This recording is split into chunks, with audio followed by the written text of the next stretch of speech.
Hey guys, it's Steve with Orlando Collector Deviants, and we are here today with Jeff. I need more toys, Davis. Yeah, right. I got too many right now. How is everybody? Yeah, how are you? Oh, and then behind the microphone, of course, we always have Trish. There needs to be more Archie toys, Halsey. So true. Wow, I don't see any Archie toys. Like, you're talking about like the Archie bunch, like that, like the ones that went, had like hot rod stuff? Well, they got the hot rod, Archie, everybody from Riverdale, Archie, Betty, Jughead, Veronica. Okay. That's all. I haven't seen too many of those, actually. So they're few and far between. Yeah, like Trish says, they're few and far between. So we've got them. Awesome. All right, okay. Cool. Hey, Mike, how are you? He says hi, and then Margaret says hi. Great. Hi to everybody. So we're here with Jeff Davis, of course, and for a lot of you guys that don't know, he runs all the Florida toy shows that go on here in Florida, right? Yep. Yeah. I love Florida. Like, I'm not from here, just like most other people, but I think that everything should be here now. So where did you come from? So saying that, where did you come from? Originally, I'm from Michigan. I'm about a little hour and a half north of Detroit. I lived in, people hold up their Michigan hand. I lived in northern Michigan for about 10 years.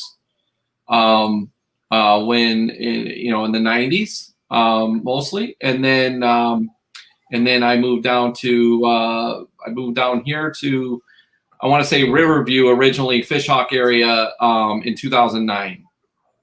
Cool. During the crash, as I call it. My background, I've been in the website business since 96. Yeah, so this year's 25 years that I've been in the website business. I started a website business with a borrowed laptop and like no computer. And like $13. I sold my first sale when I was like 23. So if you got your own website business, don't criticize my website. That's my first one. I haven't. What's going on right now with my website business? I have it. It's kind of on coast. I do maintenance and and I'm not really building new websites right now. I mean. The whole entire website thing has changed. Obviously, you guys are old enough to know that it used to be Flash and there was design to a website, and now it's very generic. Plug and play. Yeah, which helped me out building the one for Olo. Oh, so. For sure. I mean, most websites now are WordPress. I mean, I'm pretty much exclusive WordPress now. Not because that's all I know, but because just because it's it has the widest support. The WordPress community does. Now it does require a lot of maintenance and updates. Because every other day there's some hacked thing that's coming out where someone's hacking a website, and just yesterday a lady said that. The customer I've had for 2 years, she's been running fine, and then someone ran like 50 credit card charges through an open, form thing. So I have to install some security software there. Her credit card company cut her off, until she gets some stuff put in her website. But for the most part, it's mostly right now for me a maintenance thing, and especially with COVID. All my customers are in Michigan still. I mean, I have a couple here in Florida, like I have a real estate and mortgage company, and I have a couple other ones, but here in Florida. But most of my customers are in Michigan, and so I run maintenance and backups and any changes that they need. I run from basically it's through the phone. But when COVID hit. It was like the shows went up kind of, but the website business kind of went flat, basically. Nobody was doing anything. It was kind of like 2008 where everything just stopped. In 2008, it was like that. It just basically nobody was buying anything. And that's the way it was in Detroit anyway in 2008. So, yeah, so I've been in the website business. My background, how I got into the shows originally, I had my first business. I had a teen club thing where I rented a skate rink when I was like 21, and that's where I realized the marketing, like potential of commercials and radio. I worked at, because I've done a lot of stuff, and now that I think about it, but I worked at a radio station on midnights, just because I wanted to do it, and I lived in a rural area of northern Michigan, so I was able to get this midnight job, and I ran the top 40. We all listened to the America's Top 40 when we were kids, and that was actually on a CD. It was a recorded thing that they shipped all over the country. So they must have recorded it, let's say Wednesday or something, or Thursday, and they overnighted it to all these radio stations, and then some guy would just run the show and then run the commercials, and that was actually me in the early 90s, or I would say 93-ish.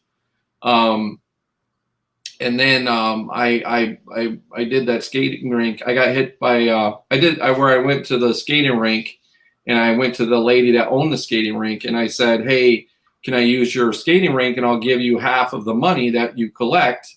I think we charged $5 at the door, and I ran commercials on the radio, and that was like my first, what I would consider my first business. And but I've never had a job for longer than 6 months. I never lasted. I don't know why. I guess I rock the boat or something.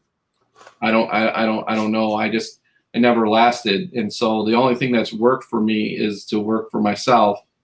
And so since 96, I've been doing the various things. I've tried different things, because websites have a cycle, just like every business has they have a hot time of the year, and then they got a slower time of the year. And the summertime was always a really slow time for websites, because business owner, I was dealing with strictly mom and pop type, mostly. I'm going to call them mom and pop shops, like, under 50 employees, people that, I had some bigger accounts, but those don't last that long. I survived the crash, I call it, of 2008, with small business customers and residual. I host my own websites.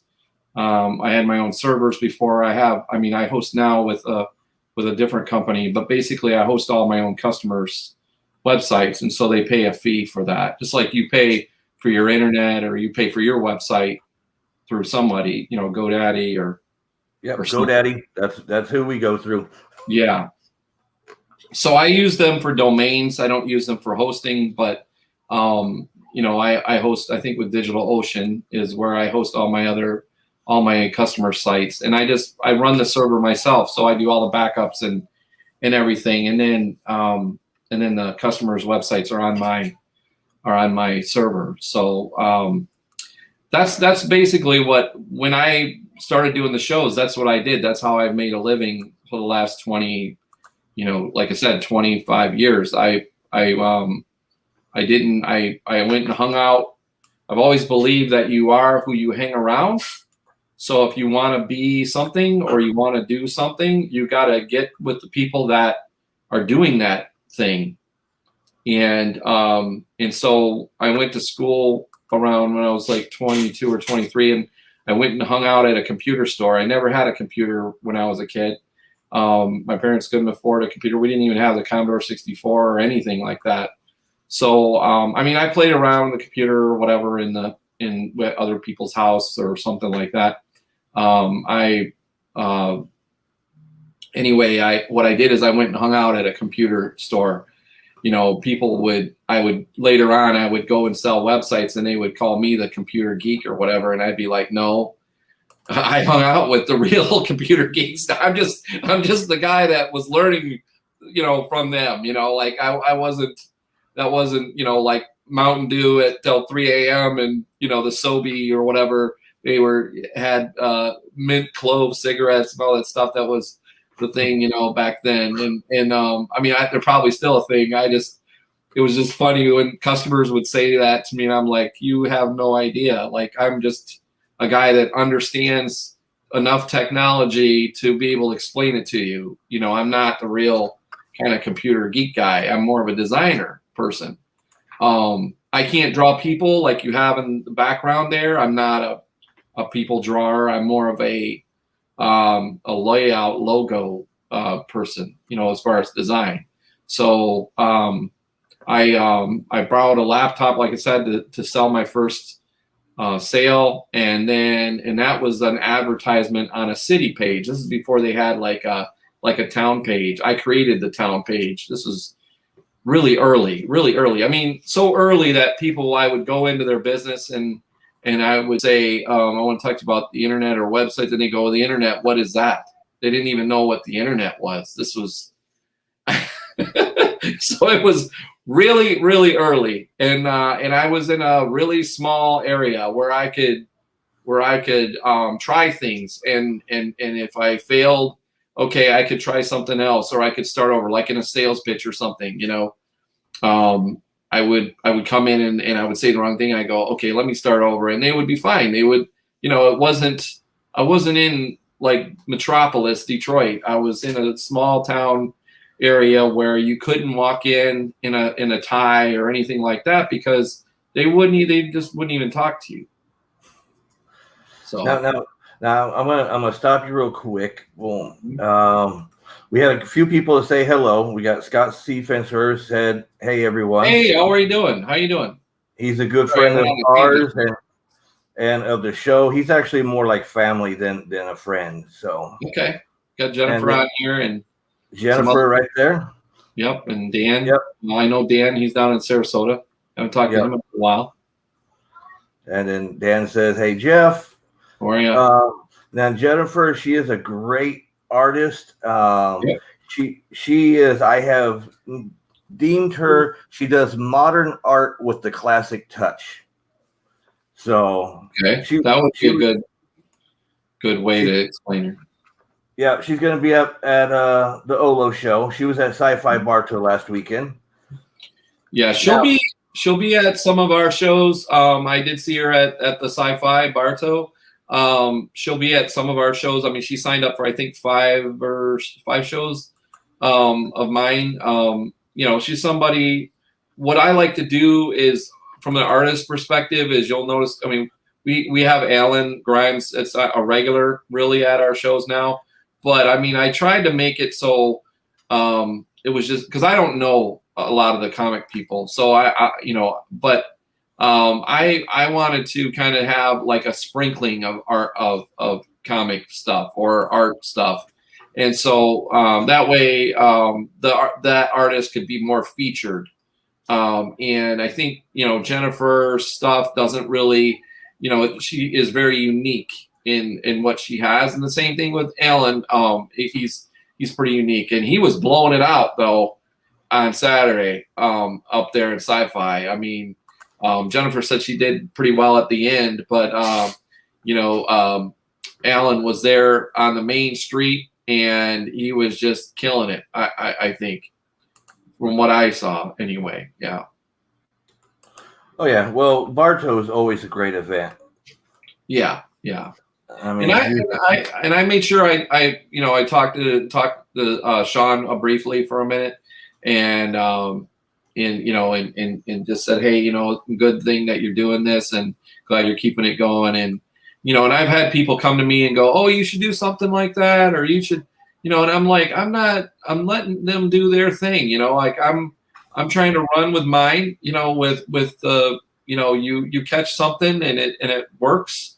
And it's like, you got to run with it. Or I mean, that's what I'm doing anyway. And I just, because I haven't done that in the past with everything. And then so I'm happy for anybody else that including you guys. I mean, sometimes it feels like shows are coming out of the woodwork, but and especially I think the one show you had with Tom, you're like, well, we'll work around Jeff's schedule, but it's no big deal. I'm happy for everybody that they can do stuff, and I'm just trying to take what I have going and expand it. That's all. Oh, that's cool. Jennifer here says Jeff is a nice guy. We know one another, and then. Oh, look at Mr. Boris has took over Mike Kincaid's account. Hello, Mr. Steve. Boris has hijacked this account to visit you. Boris is one of my favorite people. Scott Fencer has a video he does every Saturday night, Monster Manor, where he has different awesome guests from the older horror-related movies and genre and everything back in the day. And Boris has a little section on there, and he's my favorite character. He's actually coming with Scott to my show, or our show, Olo. What I'm doing is I'm going to see if I can share this again on my couple other pages, but I'll be all right. I'll just. And then we got Jennifer saying, looking forward to the 5 shows. Retro Spectrum says hello. How you doing? How are ya? And hopefully you come to the retro show that's coming in a couple weeks. And then Jennifer says, so much fun. Now you're talking about you're from Michigan. You're close to Detroit. I'm looking at everything you have in the background there. And I saw on the news, Detroit is looking to sell a statue that they have. And I think it would work great in the back of you. Are you talking about, is there a RoboCop statue? Yep. They're selling the RoboCop statue. I didn't even know they built that thing. I complained that it's a Facebook post that I posted probably years ago when they built this thing, and that has to be the absolute. Okay, I respect the movie, but from a Detroiter's perspective, that's not how you promote Detroit as a RoboCop thing. That is promoting what you think of Detroit as. That's no. I'm good on that. I have someone bringing an R2 though to the art retro SuperCon or Super RetroCon, I'm going to call it, and they're bringing in one of those R2s. If you were at Sci-Fi, you saw the R2s walking around, yep. And we're going to have one at the March 14th event. And that cool. guy's wanting to sell it to me. So I may buy that, but if they're not cheap, I don't know if you talked to the guy that had that or not, but. We've talked to the R2 Builders Clubs many times, so I don't know specifically who was the one there at that show, but like I said, we've dealt with the R2 Builders Club a lot. Okay. Yeah, I just now, we were at the January, I was at the January show, and somebody, I take it back, Mark Draven was kind of talking to me one time, and he's like, yeah, I just got an R2 kid or a full-size R2, and I'm like, oh wow, okay, so I'm thinking it's not crazy, and he goes, yeah, it was like $2,500 or something for a for the it was just in pieces, it's just still got to be built, and I'm thinking, wow, that thing that's crazy.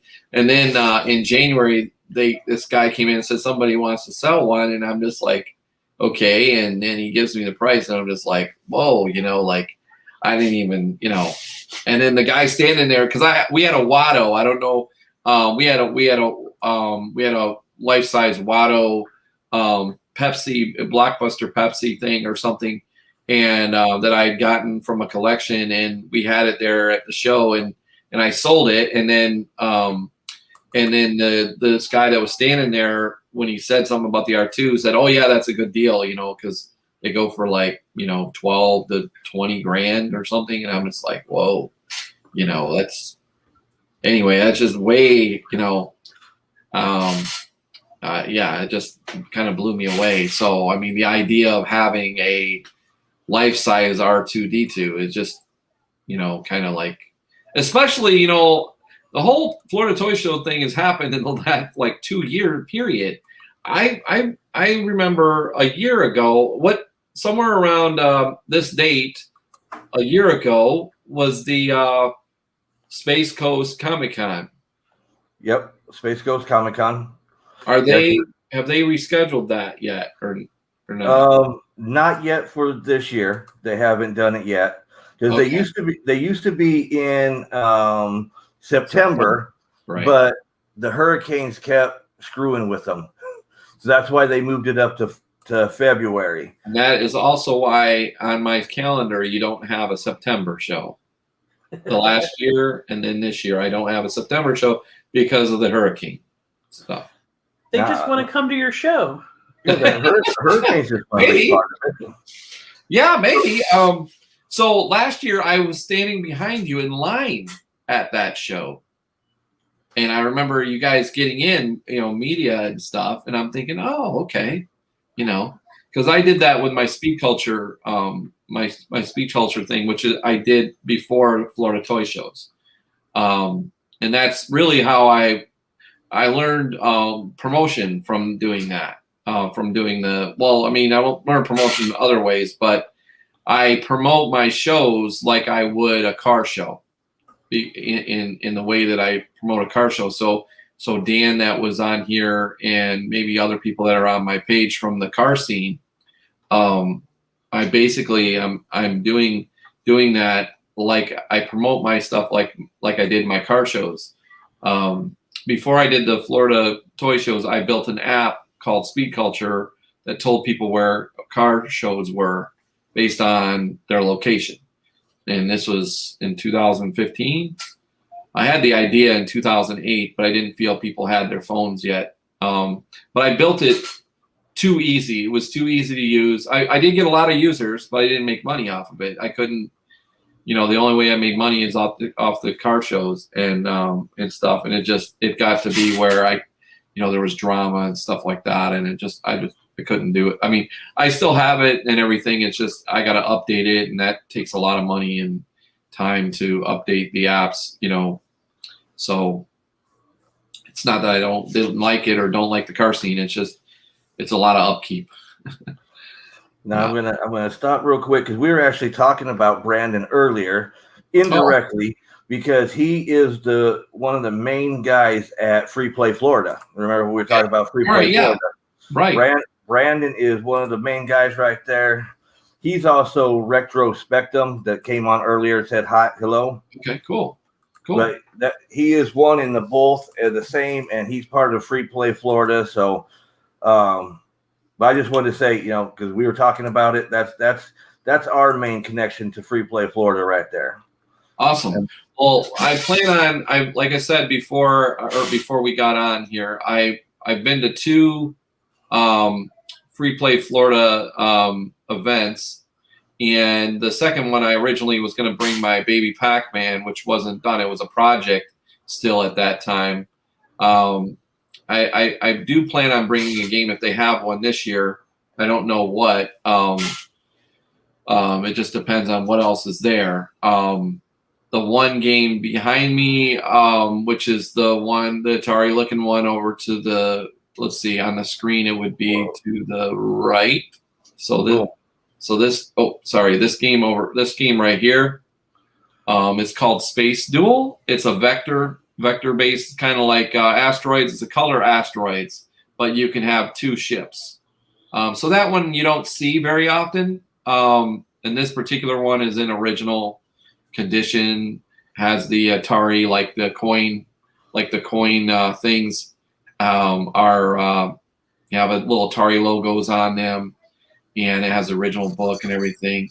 My Tron over here is fully restored, like it's brand new. Like it's like the best Tron I've seen anywhere. And I got it from this guy called Pinball Pimp.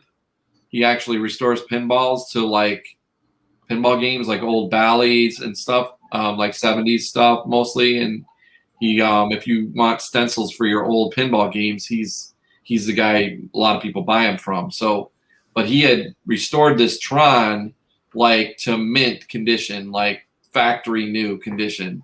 And that's what it is right now. Like that's how I got it. And I bought this after the June show last year.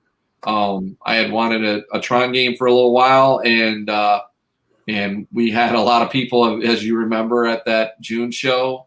And and I said, hey, anything over this certain amount of people, I'm gonna put towards a Tron, and that's what happened. So I bought this Tron. So I got into the toy shows to buy toys. That's what I did. I wasn't trying to create a business or anything. I thought, hey, I want a toy show because there were plenty of Comic Cons. I felt at the time, right now there isn't, right now there's a lack of Comic Cons, but, Tom's show, you had some comic people there. I assume you'll have comic people at the Olo show. So I don't, but right now there's a lack of Comic Cons, I guess. Yeah. Well, Brandon says Free Play Florida is going to be November 19th, 2021. Awesome. And you can count us in, Brandon. Right. And he also says he loves Vector games, and they are the best.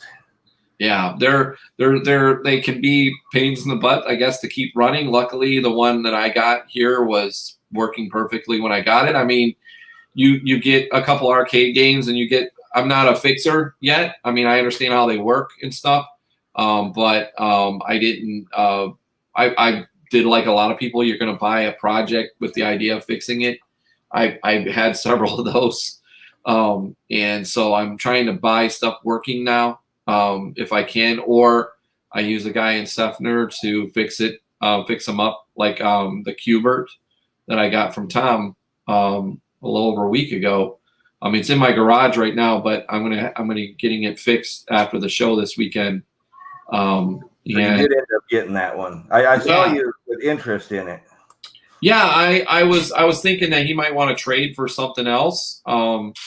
Hubert is actually, it's not my favorite game necessarily, but it is a sought after game, and it turned out that game was complete. I still haven't turned it on. It's in my garage right now. I am going to get it fixed. It does look like it's complete, so it's just a matter of going through the game and fixing it.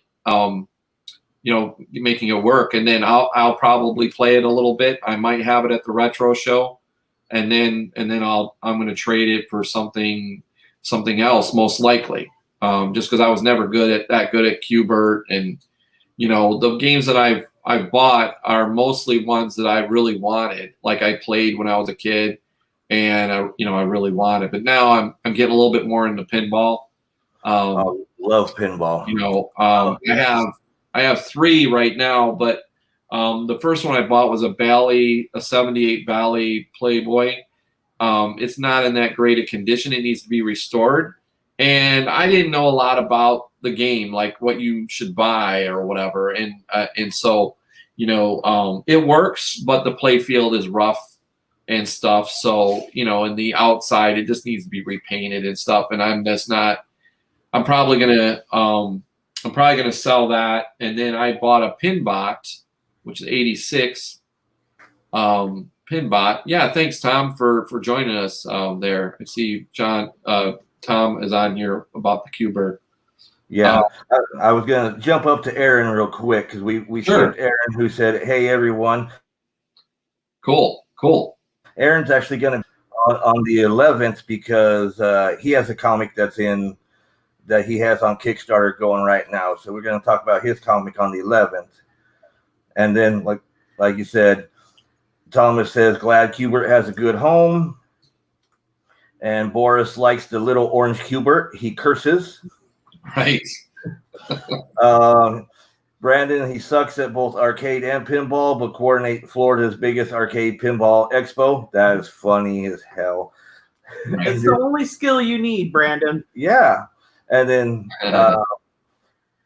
Qbert was so cute, but Pac-Man was the bomb. And then Pinbot is key. And then we got Joe saying, "Hey, what's up? Hey, what is going on, Joe? Thanks for coming on tonight." Ooh, we got a lot of people. Joe. Pinbot is a pretty popular pinball game, and it was something that I played a lot in the 80s, or late 80s actually, when, at a party store. And so I just always wanted that pinball game, and I have it now. I need to get some work done to it. I mean, it runs and stuff, but I need to get some work done to it. So I have, and then I have the Iron Man right now, which I got from the Little Shop of Games. That thing is really cool. I play it every day pretty much. So just getting more into pinball, and but I still really want to get some more arcades. When I say that, I have, there's only 3 behind me here, but I have 10, I think. Or wait, I have 14 total here at my house, but I three are in the garage, and then I have I think 10 here in my room, and then 3 pins. So okay, hold on one second. No, Aaron, it's the 11th. The 16th is a Tuesday, if I think right, and we only do a Thursday night. And Brandon, did you get Qbert signed at Free Play Florida? He just got that like last week. I just got the Qbert, Brandon. Tom Rupp had it in storage, and then since I'm sure Brandon knows everyone in the arcade circle here in Florida, I'm having Atari Jim go through it in another week to fix it for me and get it running, and then we may still have it in Free Play Florida, but there's probably going to be a Qbert. He's asking that probably. Brandon's probably asking about getting it signed because I forgot the guy's name, but the guy who created Qbert was at Free Play Florida 2019. I'm not thinking his name right now. Joe says, "Hi, Trish." Hi, Joe. Joe was at Sci-Fi Bar 2 last week. That was his first convention ever. So wow. He had fun there. And then Boris is saying, "You ever think the ghost chased Pac-Man around because he probably murdered them for the insurance money?" Now you know why Boris is my favorite. And pinball never gets old. It's a must-have. Right. And Warren Davis is the Qbert is one of his best buds. If he visits Florida again, he'll message O.C.D. Thank you. Cool. And then Boris is, forgive Boris. He forgot to say hi, Trish lady. Hi, Boris. Hey, Boris, I'm going to also tell you, at least you know if you come to my show at Olo, you don't have to sign any contracts like you have to do with Scott and Amber. Right? You can be all the Boris you want to be. Okay, so Jeff, how do you go from cars to toys? Okay, so what happened was, so at this one time at band camp. No, I'm just kidding. No, what happened was I've always had a love for old stuff and toys and stuff. And what happened was I was at Webster. First of all, my mom died in 2017, and I wanted to rebuild this old bike that I had. And so I wanted to sell some of these old toys, these early 2000s toys. And somebody that I had met in the arcade world, because when I tried to get my one game that I had outrun fixed, I ran into somebody that was running a toy show at Big Top Flea Market. You guys probably might remember that in Tampa. Oh, yeah. And, so I sold some toys there, and I met a guy, Joey Rulo, who told me about Webster. And I was up at Webster one time, and I ran into this guy that was selling Hot Wheels, and he was in the car scene.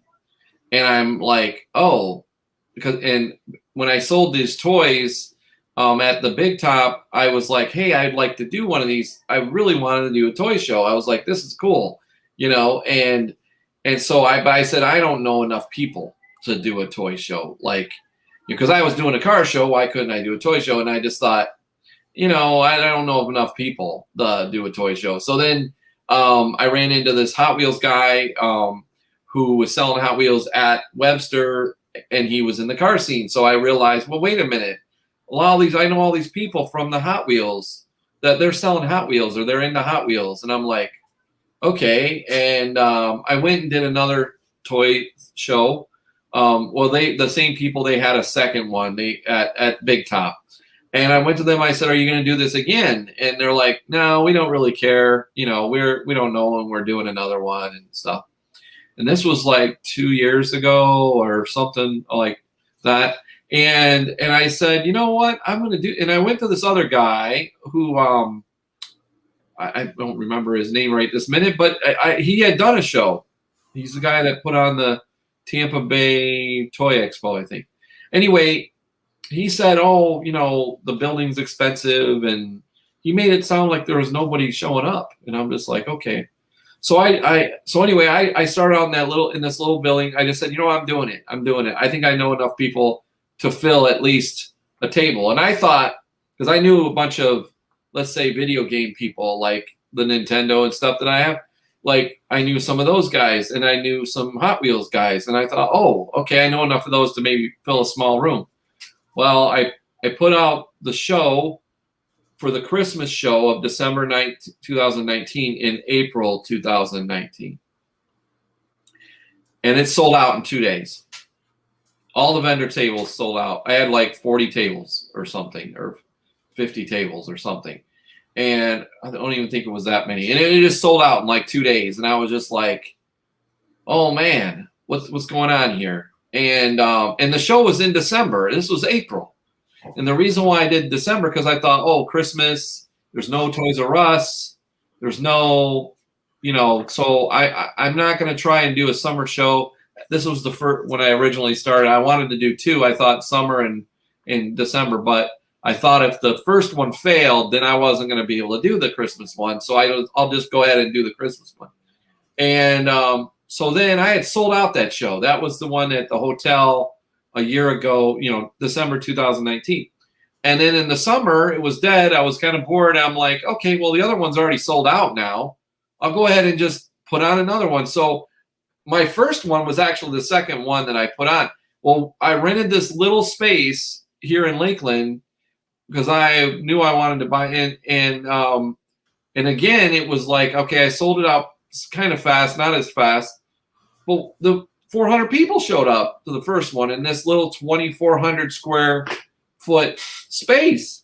And I was like blown away because I had only been to I went to Hot Wheels shows. I went to the Star Wars collectors thing. And like I said earlier, I believe that you have to hang around the people that you want to be like, or that are doing the things that you want to do in order to do that. So that's what I did. So I went to all the shows and I was kind of critiquing them in my mind. Oh, hey, how could I do better? Or, what could I add to this? And because I really like events.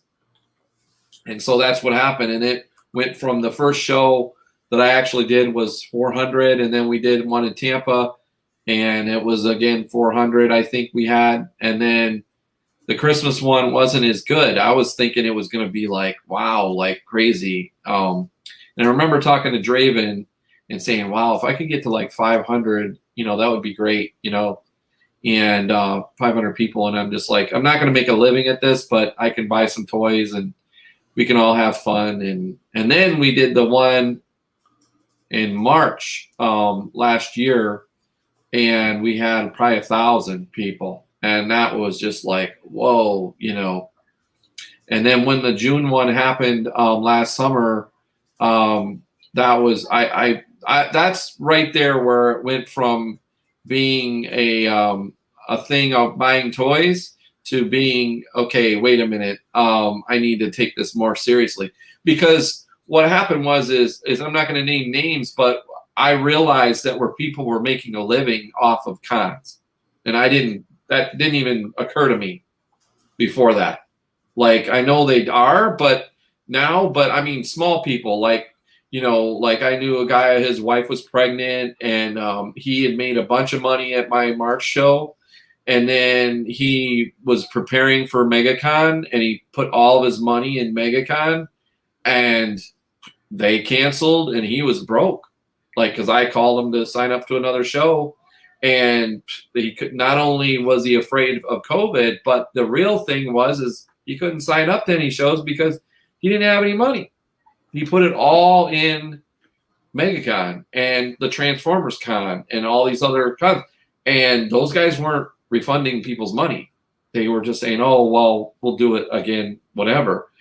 And so that's when the light switch went on, like, oh, wait a minute. This is bigger than Jeff. This is bigger than Jeff and my arcades and my toys that I'm buying from these shows. This is a bigger deal.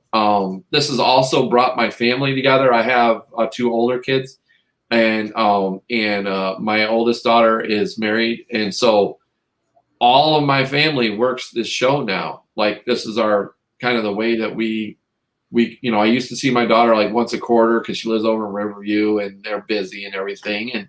And now I see them more often because we're doing these shows. So after the June show and the COVID thing, then it was like, which I had scheduled that show that's in June. I had scheduled that in January.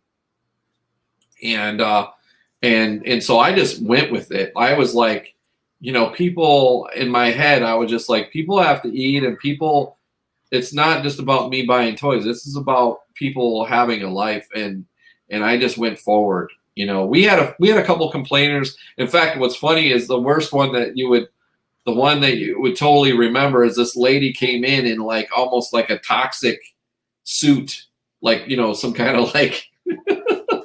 And she was all dressed up, and then she came in and she like looked around, and then she left, and then she was like, oh no, like, and I'm like, lady, you knew what you were gonna get, you knew what was gonna be here, and turns out that she's the wife of the lady that puts on, like, at Bahia they put on card shows every month. Well, it turns out that lady was the wife of the card show guy, but she loves toys, so she wanted to come and see, but she just thought there was too many people there. And I'm over here trying to control, like, there's a line outside and the sun's coming down, and I'm like, what do I do? Like, do I let people in, to be, as they can go in, or do I just leave? You were there. So Yeah. it was just, I was trying to do what I thought was right at the time. Maybe it wasn't, but I mean, I still feel I did the right thing. No, you did the right thing, because first of all, there wasn't any mandatory anything at that point. And everybody who was there wanted to be there, because there was people with masks, there was people without masks. There was, at that time, like I said, there was nothing mandatory. And nobody that was there was really complaining about anything. Later on, there's a couple complainers, but they went there to complain. But yeah, oh, for sure. People were looking for a way to, get attention for themselves. I had that a little bit later, but that was really the worst. I mean, we get a couple people that comment on our ads, why are you still, but it's just like, just don't show up, man. Like, we don't. That's exactly what we said. Yep. If you don't feel comfortable, don't come. Yeah. And that's really what it comes down to. And now what I'm trying to do is spread out a little bit. I'm trying to get, number one, get vendors, to have access to new customers that aren't coming to our Orlando show or our Tampa show. So that's one of the reasons why I'm going to Cocoa. We had several people I asked in the past about Brevard County, which I'm not sure if that's the county that's in. I mean, I don't know my counties, but yeah, that's Brevard. But I mean, I've had people ask me about coming, South Florida. We've had a Tallahassee, different places. But so I'm just thinking that rather than burn out the area, which I mean, Orlando has so many people anyway, it's probably fine. But I just figure that I'll go to some of these areas and give that a try. Now, am I thinking we're going to have a Orlando size show this weekend, the first one out? No, I mean, but I think we'll have a decent show. I know that vendors We have some vendors that are bringing some crazy good stuff. I mean, you know, they maybe they've only vended at our show a couple times or whatever, and they've made really good money. And so now they're bringing out their heavy, you know, they're really kind of like, I shared the carded Star Wars. You know, there's a guy that was at our Tampa show that had a bunch of graded items, and he did really well, and he hasn't done a show since then, and he's coming to the Coco one. So I mean, the show should have some really, really good stuff. And then the retro show is kind of a culmination of everything I've done in the last 6 years. Because I was running car shows where we would have break dancers, we would have DJs, we would have models, we would have burnouts, and we had all this stuff.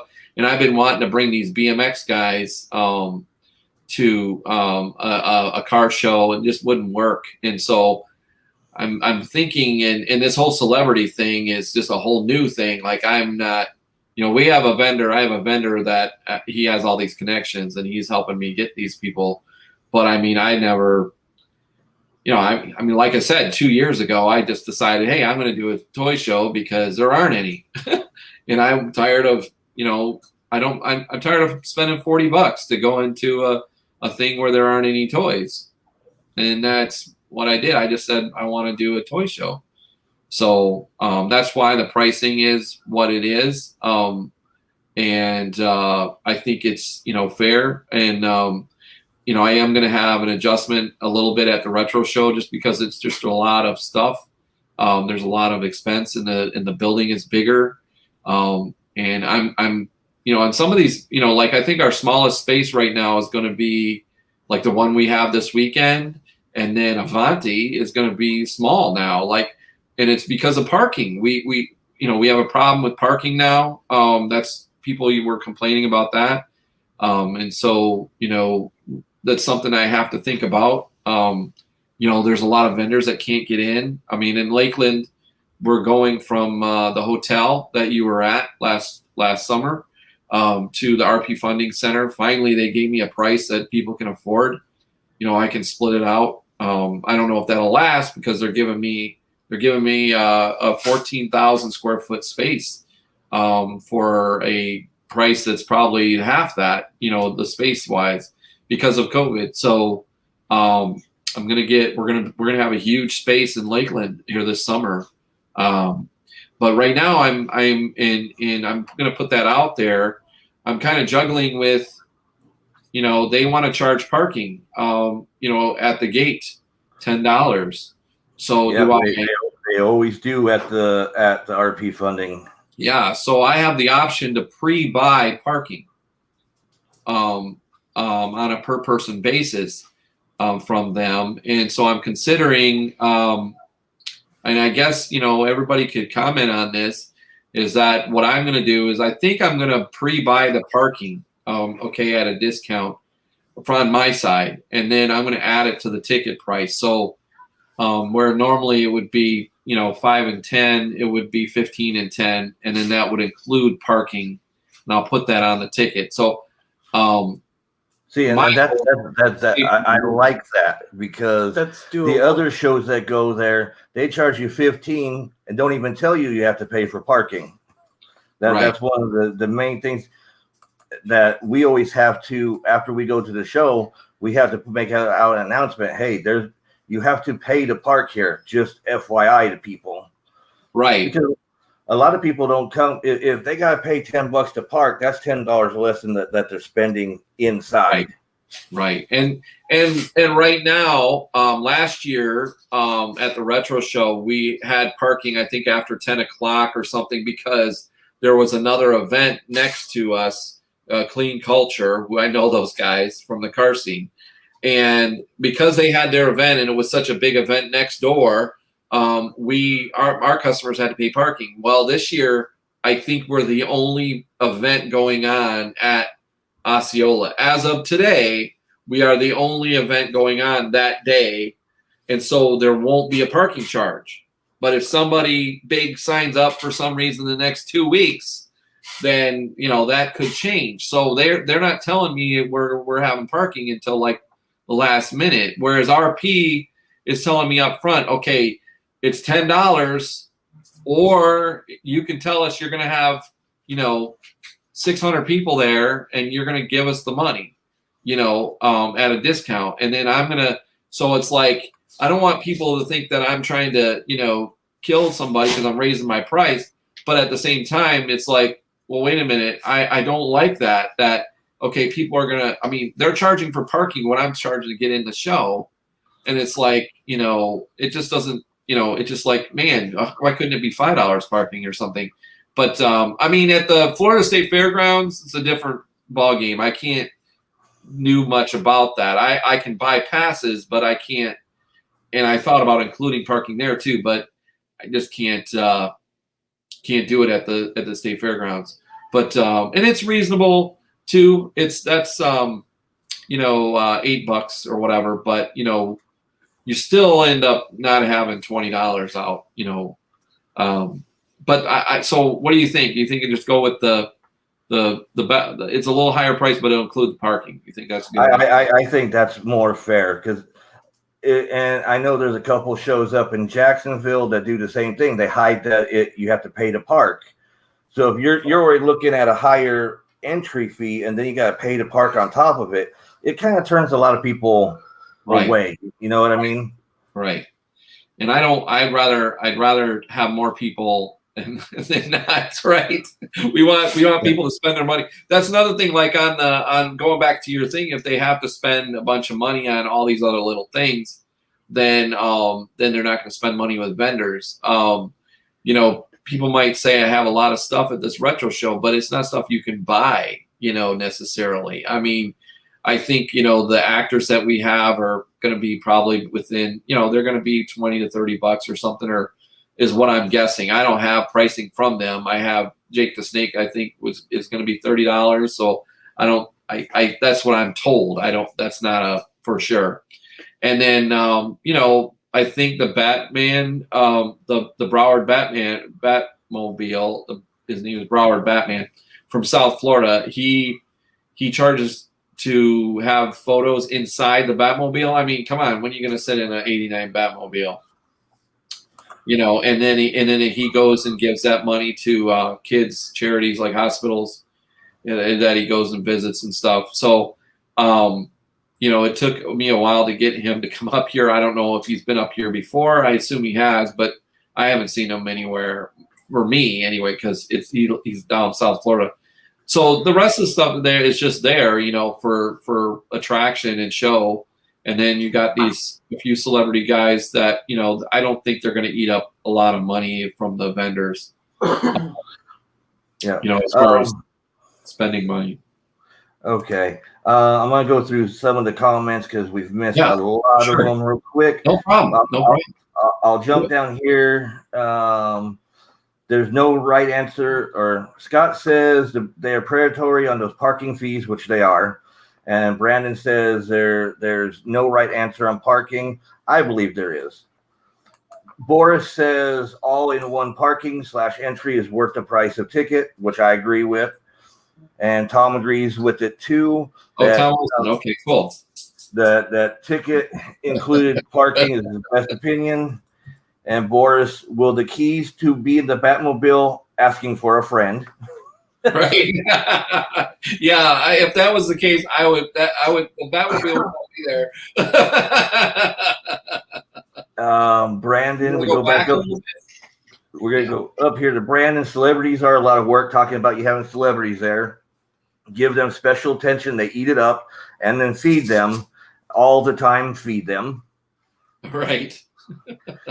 Let's see. Brandon also says the best shows are about family and community. Yeah. And Jennifer says a lot of us bring gel, white spray, wear masks, can't satisfy everyone. Part of dealing with the public. That's when we were talking about the trolls and the haters. Right. And then we come back up here. We got Boris and Scott kind of arguing back and forth about the disclaimers. We'll skip all of that. But Boris did ask a question for you. Mr. Jeff, which arcade game in your collection is your favorite? Well, I would say the Tron game that's behind me is my favorite game that I have right now. I mean, Spy Hunter right now is getting the most play. I got Spy Hunter around Christmas time, a week before Christmas, and yeah, it's not, you don't see that, it's to the on the other wall. But I got an original Spy Hunter, and I've been playing that quite a bit. Um, I don't play Tron as much, but it's to me it represents the IT world. You know, it's I'm a big Tron fan. I have other Tron toys. You see the cups on the top of that on the top of the game. I have all the little figures, the Tomy figures, and all that. So Tron is definitely a big deal to me. So, and see, just seeing that Tron brings back memories.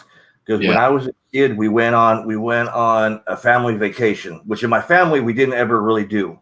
Right. And we broke down in Kansas City, ended up in a KOA while the vehicle was getting fixed, and they had a Tron there. And when you're like an 8-year-old kid, that's all you had. Oh yeah, so exactly. With this Tron game, if you put the quarter in just right, it fell back through the bottom. So you can go up underneath and grab your coin, so you can sit there and keep playing and playing and playing. Right.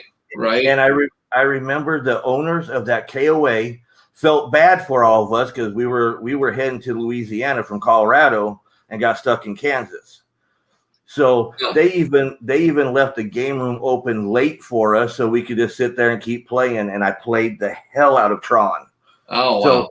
Just seeing that when you first loaded up and I saw that, it's like, oh, it just brought back all the memories of playing that game. Yeah, when I was a kid, I was probably about 10 when this came out, and I was bored. I lived in Arizona for a couple of years, and in Tucson, and I used to push carts, inside the store from the parking lot just for something to do. I was that bored, and then so somebody would give me quarters or whatever, and I would put them in the Tron game that the store had. So it was just always, I stand in front of it now. It's like, okay, I'm way bigger, so I sometimes I lean down just to look at the backdrop and everything on the game. But it's just like, yeah, it just that's why I have the games, because it really takes me back to that period. I was more of a this style gamer person than Nintendo. I never had a Nintendo or really even Atari. I mean, I have one now, but didn't have that. We didn't, my parents didn't have the money for that stuff, which seems odd now, I suppose. But a lot of, because everybody seemed to have Atari at least, but I never had one. So. Well, but you also got to remember when we were growing up, because I'm saying we're around the same age. Right. When we got middle school and all that, we hung out at the arcade. We grew up in the arcade with these type of games. I mean, right. Some of us had the Ataris and stuff, but it still didn't even match up to actually going and having a handful of quarters and just one after another, just to keep playing, Right. And that's what happened when Arcade Monsters opened up, which it happened right at Brandon can confirm this probably, it was a weekend. They were still, I think the last Free Play Florida is when they were opening anyway, or they were still building it, I think, or something. But the night of their official grand opening, they had this whole room that was classics, and they had this 80s music going, and it was just like in my Lord, I was like, wow, this feels like the old arcade. It was all dark, and the games were on, and they were playing this old, and it was music, and I was just like, man, I really need to get me more of these games. And at the time, I thought, well, maybe I'll open an arcade over in Tampa or Lakeland or something. But I was just like, as I started to get further along, I realized, you need to have a tech and know what you're doing to keep these things running, basically. And there's a Arcade Galaxy arcade bar, I think, is here now, and the guy that owns all the games in there knows his stuff. So But yeah, so there are a few arcades around. So Okay. Boris says he promises to bring back the Batmobile after cruising for hot Florida. No, Tom wants to know, is Jake bringing the snake? I have no idea. Probably not.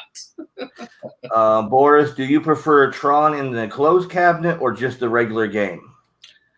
Well, I've only seen the enclosed thing that he's talking about, which is Discs of Tron. I've only seen that once. So I've only played that at Free Play Florida. They had it like 2 years ago. They had a Discs of Tron environmental. I don't, if you've been to Free Play Florida, you probably know what that is. And I had never seen that game. I mean, that would be a dream. All arcade collector people, the EDOT, as they call it, is like a Grail game. That's probably a $10,000 game. Brandon can confirm with me on that. Brandon says they built a 10-foot Tron hanging out at Replay Museum in Tarpon Springs if you ever head down there. Oh, wow. Yeah. Yeah, they had that, I think, at the Free Play Florida. Jennifer says Tron rocks. And we're going to skip Brandon saying Tron, not iron. Boris would like to see 10-foot tall iron. Who wouldn't? Okay. Who wouldn't? And then Brandon's like, Brandon wasn't allowed in arcade. Mom says that's where drug deals happen. Oh, Yeah, wow. Probably back in the day. Wow. True story. And I believe, I mean, parents always probably. did that. I never noticed any, maybe not the time that I went. So.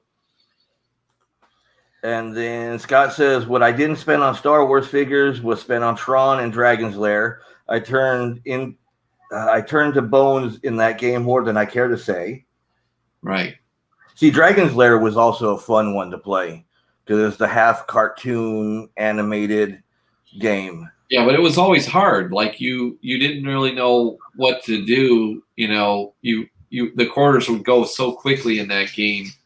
I mean, I have it for Xbox, and so I understand how it worked. But it wasn't until Xbox I didn't even understand. Like you're supposed to. There's these little flashes of where you're supposed to move the guy. And the quarters would just go so fast that it was just like, this isn't even fun. So I didn't play it that much. It was very cool, though, at the time, for sure. The other quarter eater would be like Gauntlet. I love Gauntlet. Four-player Gauntlet. Gauntlet. And, of course, with me, it's the Teenage Mutant Ninja Turtles. I spent many a quarter on that. Okay, so Brandon says, don't build an arcade, just befriend local collectors. Trust me. Yeah, I can understand that. And Tom says Tempest Rules. I played a lot of that, too, back in the day with the little... Yeah, that is the one game that is kind of eluded me on the Space Duel here. I was trying to get a Tempest, which is another vector game. And boy, they're hard to find. And then the other thing is they're hard to keep running. I mean, they'll be fine when they're fixed right, but they break down. The Tempest too. So Boris says, whose side did you take in King of Kong? King Kong side. King Kong side. Brandon says Dragon Lair was incredible and hard, which it was. I want to get Don Bluth from Dragon's Lair to come to Free Play Florida. Well, if anybody can do it, Brandon, it's going to be you. Yeah, Space Ace too. He did. And Scott says, I still have Dragon Lair DVD game, almost as good, but just as hard. I can imagine. Yeah, the one on the original Xbox was pretty good that they did. So yeah, so I like Tempest. I'd like to get, and like if I got rid of the Q-Bert, I'm looking for like 720, or Paperboy, or some like the games that are harder to get. Punch Out, like a arcade version of Punch Out.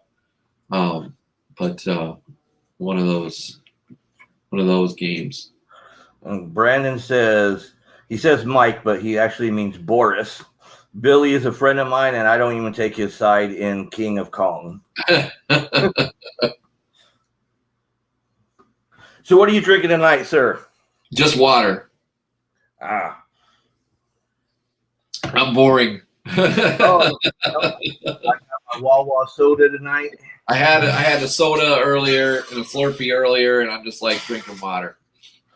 I did have this cup painted though by this car scene guy. That's cool.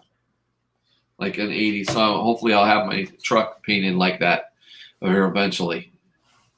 Arcade Punch Out, yeah, is a gem. Yeah, they're harder to. That's another game that is.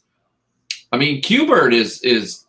That's why I jumped on that thing. Tom, I didn't give Tom too much information because I wasn't sure what he knew or didn't know. But I mean, I was fair. But Q-Bird is a game that people want. And I mean, it's a game I'll play, but I'm not. I always sucked at it, so so it would be good game to trade for something else for sure. See, one of my favorite games, if I could ever get a hold of it, is Burger Time. I love Burger Time. Burger Time, yeah. There's a Burger Time here in Lakeland, the cabinet anyway. It has a 60-in-1 in it, which has Burger Time. But the cabinets, So there's a 60-in-1. I have one in my Donkey Kong Jr. behind me that has the games, a bunch of games, Pac-Man, and a bunch of games in it. Brendan would know, what that is. They put them in a lot of times. You see them in Miss Pac-Man's or a Galaga because they have the control panel. Well, Burger Time is one of the games, but the actual Burger Time cabinet is unique to Burger Time. And whenever all those cabinets that are unique to that particular game, that's where they can get expensive. For some reason, Food Fight. I don't know if you ever remember Food Fight. So that game is probably worth like $4,000. It's like for Food Fight. I mean, it wasn't that great of a game, but people want the cabinet because it's a unique cabinet to that game because it has the ice cream cone at the top, on the side. So, I'll have to check out that Q-Bird, Warren Davis. I was going to get there because Brandon's drinking vodka there. Okay. If you were here, Brandon, we'd be drinking vodka together. Okay, all right. Maybe I could do that. Okay. Jennifer's drinking vitamin water. Okay. She had that big show. She probably needs it. Yeah. Brandon says Q-Bird's the best, and Warren Davis just wrote a book worth a read. Jennifer thought I played Q-Bird on my classic Atari. You might have. Back then, you could play. You could play Q-Bird on the Atari because I remember playing it back on the Atari. Scott's about to have some coffee and Fireball. See, Scott Amber's one I like drinking with because they can hang with me when I drink, kind of like Tom does. Send you a picture. Jennifer, or was it a standalone machine? You had Atari and the standalone with Q-Bird. Yeah. Burger Time was Brandon's first arcade. The cab is amazing. My friend just sold one. And then Tom Wilson is drinking ginger ale. Right, ginger ale. Now, see, my game of choice was Dr. Mario. Mario. I just did the pinball machines. Yeah. Oh. Love pinball machines. That's my number one love. So the Mario pinball game you're talking about? Super Mario? No, Dr. Mario was my favorite. A pinball game, Dr. Mario? No pinball Dr. Mario. She's saying she likes Dr. Mario / pinball. Okay. She plays any pinball. I think Dr. Mario was, as far as the arcade, was only in the, I could be wrong, Brandon can probably correct us on that, was on there's the Player Choice 10, which is like a arcade version of the NES system, and you could have like 10 games on there on the arcade version. So I'm not really sure. Oh, it says here, Dr. Mario had a Nintendo versus cab. Okay, so there was a Dr. Mario cabinet. I don't know. I never seen one before, but that doesn't mean there wasn't one. Yeah. Player choice. Like I said, going through, Jennifer loves ginger ale. Brandon Scott, coffee and Fireball, yes. I haven't ever done coffee and Fireball. I drink Fireball. Straight. I drink coffee straight. So there we go. Brandon says Dr. Mario had a Nintendo versus cab, but Trish wasn't saying she liked it on the cabinet. She just likes playing. That's her favorite video game of all time is Dr. Mario. But he did have a cabinet. He did have a Free Play cabinet Florida. at Free Play Florida. Okay. Super Mario Brothers was fun on the old Nintendo. That was her favorite. Play choice 10, yes. And Tom says, do you remember Defender and Sea Hunt? I think everybody remembers Defender and Sea Hunt. Those were fun. Defender, I have I have a Defender cabinet here. And Steve and Trish know the Fireball drinking game I used to play at shows. I don't do that anymore. That's because you couldn't stand up anymore. He's just saying that so he don't get in trouble at our show. Oh, yeah. Well, and Boris pretty sure Mario's doctor degree came from Frankenberry box. I thought it was Blueberry. Yeah, probably Blueberry. Okay. Oh, okay. Now we're caught back up with the comments for a second. And you just sent over a picture, so let me see if I can get that up real quick. Yeah, I just sent you a picture of the Cubert. Excuse the garbage can. It's probably at the bottom. No, boom. There we go. Look at that. There's the Cubert right there. Yeah, so that's in my garage right now, and it is complete. I have a YouTube video I shared, I think on my Facebook page, where I do a walkthrough of the game. You know, just showing after I picked it up, after I got it from Tom's storage. So he has a nice Miss Pac-Man, probably one of the nicest cabinets I've seen on a Miss Pac-Man. Because Miss Pac-Man, there's a gazillion of those out there, but so hopefully he gets that fixed. So Tom, get that fixed. Let me know if you need help getting that fixed. Christopher Gonzalez says, "Hello guys, hey Christopher." How are you, Chris? You were at his show vending there in January. It was a good little show. I actually from one of the vendors there, I won a Mario Kart game. Oh, okay. And that's an interesting show. Like, it's a smaller. And what's funny is they changed the lighting, so they changed the lighting. It wasn't as bright as it was last year. But he gets a good crowd in there. I'm always impressed with his show, Chris's show there. Oh yeah, it's a fun show. I love his show. That's why we always try to make sure we can make it there. We might not be able to stay the whole time because, like this time, it was Trish's birthday, so we couldn't stay the whole time. Right. But we still, part of her birthday gift was she got to go to a show for a couple minutes. Okay.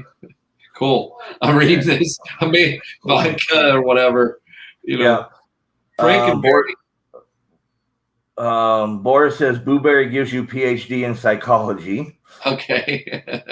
Brandon says you'd be amazed at how much vodka I drink at the Friday Free Play Florida. I can imagine because you smiling that whole time. Sexy Cubert. And he says, "Sexy Cubert, bro." Boris's favorite, Dance Dance Revolution. Oh, I got to see that. Okay, we got Scott. Yeah. We got to figure out how to get Boris on Dance Dance Revolution. And I know there's one at Free Play Florida because like my son was on that thing. I just shook my head, but he was on it.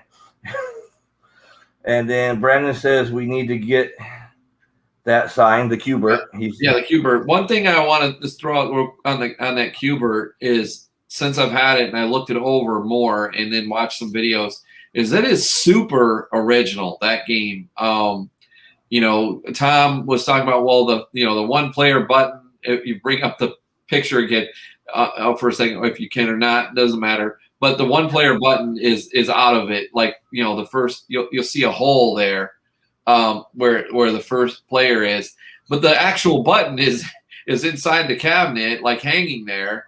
It just must have broken or something. But those are the original buttons that were on that machine from '82. I mean, even all of this, the what they call T-molding and all that is all original. So somebody, it was on a route. It has stickers from the '80s on the marquee.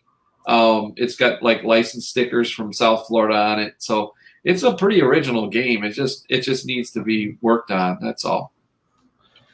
And Tom says going to get Miss Pac-Man clean and checked out, then to the house for a while. Cool.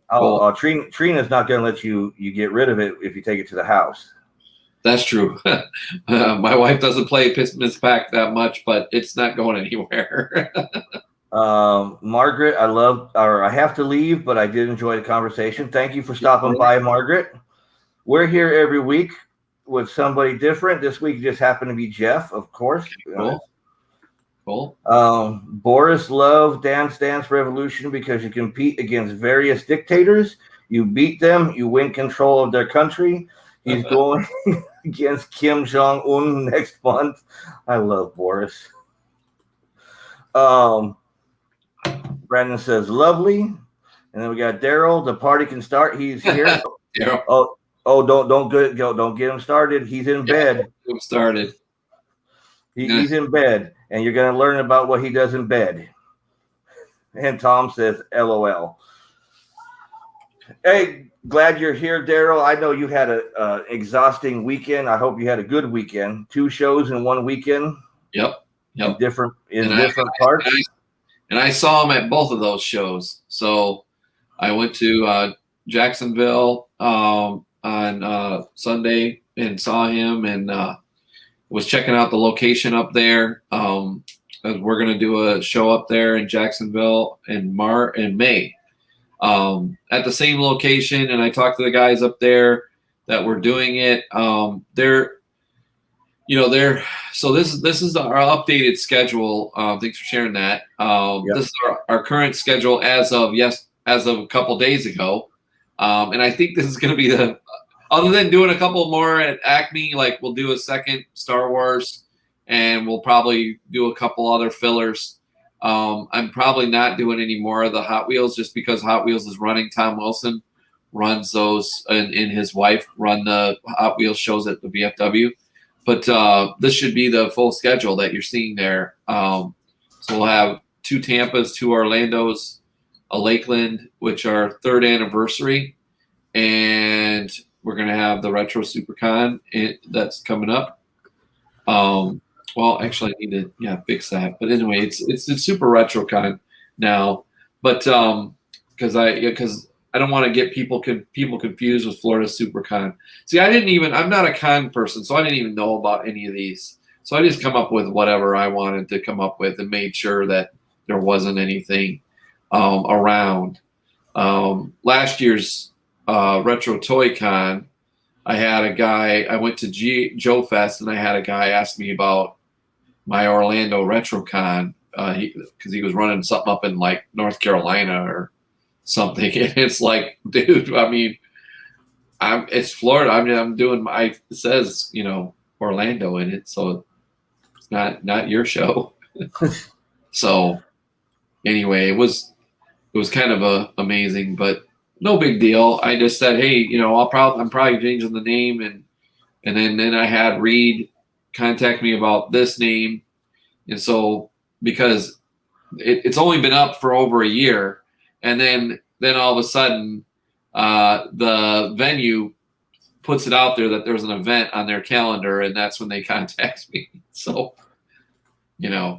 but it wasn't intentionally done that way. It was just that's what I thought. I wanted to call it. That was it. Okay, no problem. Daryl says it was great. Thanks to you and Trish for saving me. We're there anytime when we can. Oh yeah, I heard that he would have not been able to get out of there for at least another hour or 2 if you guys hadn't come in and helped.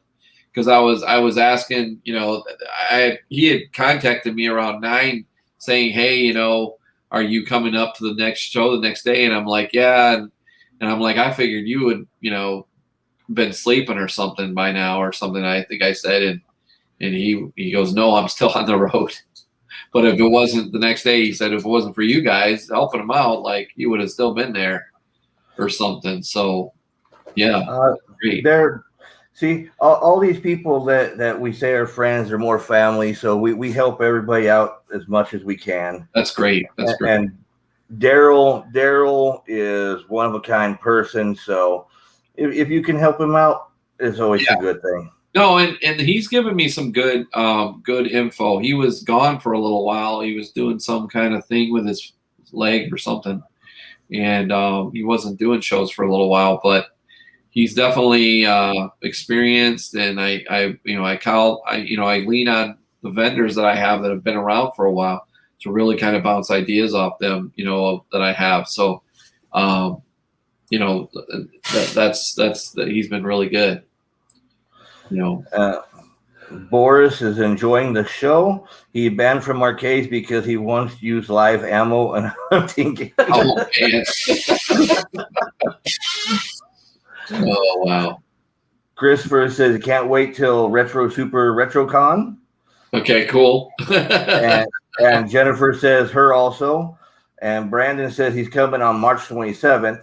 Now, Brandon, you're going there on March 27th. Are you going to any place on March 28th?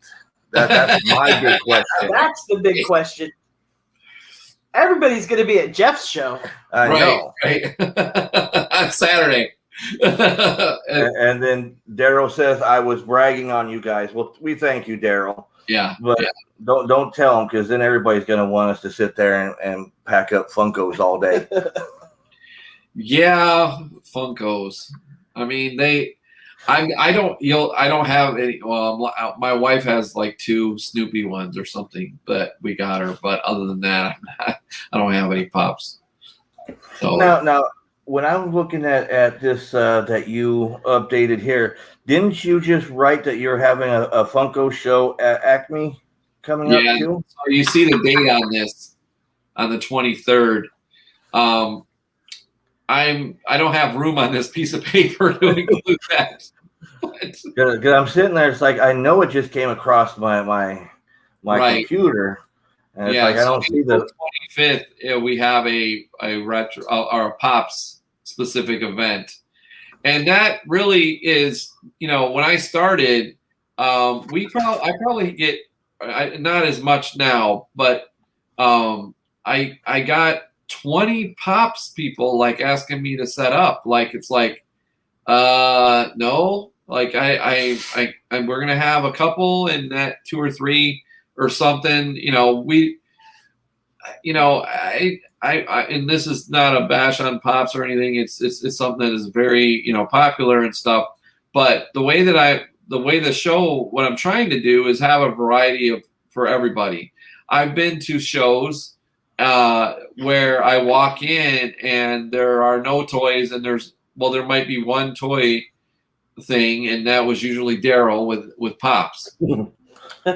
There'll be something and there'll be no toys there, and he'll be there with the one and it's Pops, or I've been to stuff where there's a lot of Pops vendors, and like I support Johnny White and his FunCon, because he's doing his thing with the Pops and all that. But I'm just trying to create a variety show, and have something for everybody.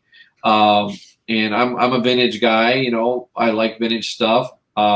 Like I said before, I live in a 50s house that was built in the 50s in Lakeland, and we just like old stuff. So, don't say that too loud when you're around your wife, though. No, my wife is an antique person too. Yeah, but you only like old stuff, and you're married to her. So. Well, yeah, we're all old, right? No, she's old. I'm not. She's. You're right. Yeah, she's old. I say that. Well, I'm not going to go there. My wife. I will. She's 5 years older than me, so I can say she's old. Well, yeah, my wife is older than me too, so we just. I'm not old. You can't see the gray today. That's okay. Cool. Okay. So Daryl says it killed me bragging on you. Trish, I had no problem bragging on. That's okay. Everybody does. But you Right. know what? Now when I say that you're family, Daryl, you're that weird cousin that comes over that kind of smells like cat. So Okay. That's so wrong. I know, but it's so right when it goes against Daryl. And then Brandon says the real Florida geek scene is a community. I don't spend that much time at MegaCon anymore, to be honest. Neither do we. Okay, And so then I have never been to. We'll go through those, and then I'll ask. yep, we'll go back. We got Brandon says, okay, what's on the 24th or the 28th? He'll do that too. Well, we've just been promoting the hell out of it for the last month. Is the Olo Comic and Toy Show that's going to be at the Central Florida Fairgrounds, Brandon. So I love the logo. That's yeah, they did great on the logo, and we even I'll even show you. I even had them update the logo with the mask, showing that we are COVID friendly. oh man. Because to be at our show, you have to be wearing a mask. Okay. And then you got Boris.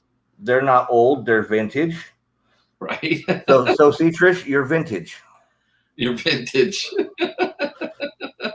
And then Yeah, I'll think Daryl's like, about that. wait, Trish is older? Wow, I thought she was 10 years younger. She looks much, much younger. Yeah, you can kiss her ass. She's still not going to do anything for you. I do have to praise his wife for teaching him very well. Yes, his wife has taught him to be very well around the women. She has. Yes. Okay, let's talk about MegaCon. I'm sorry. So I've never been to MegaCon, so I've just been told that there's not as a lot of toys there, and it's become more of a celebrity thing or something over the years. I don't know. I've had other toy people tell me that. No, it's turned into a media show. It's not like it used to be when it was locally owned. But there's lots of comic books, lots of anime, lots of everything. Not a lot of toys, a lot of mystery boxes, a lot of big name corporations in there, but mostly everybody goes there for the media. Yes. So it started out like smaller, was it called MegaCon then? Yeah, it was always MegaCon, but it was locally owned, and then they got bought out. What, about maybe 8 years ago or so? Was it? 7 or 8 years ago, they got bought out. Because I know they got bought out the day after, or that year after we went for the first time. Yeah. So, but they got bought out, and now Fan Expo runs them, and it's all like Brandon says. It's all about the money now. It's not about the vendors or the guests. That's why we're doing Olo, to try to bring it back to where the focus is on the artists and the vendors, not all about the Right. celebrities coming in. Yeah, and everybody, you ask any of the vendors I have, and everybody knows I'm about the vendors.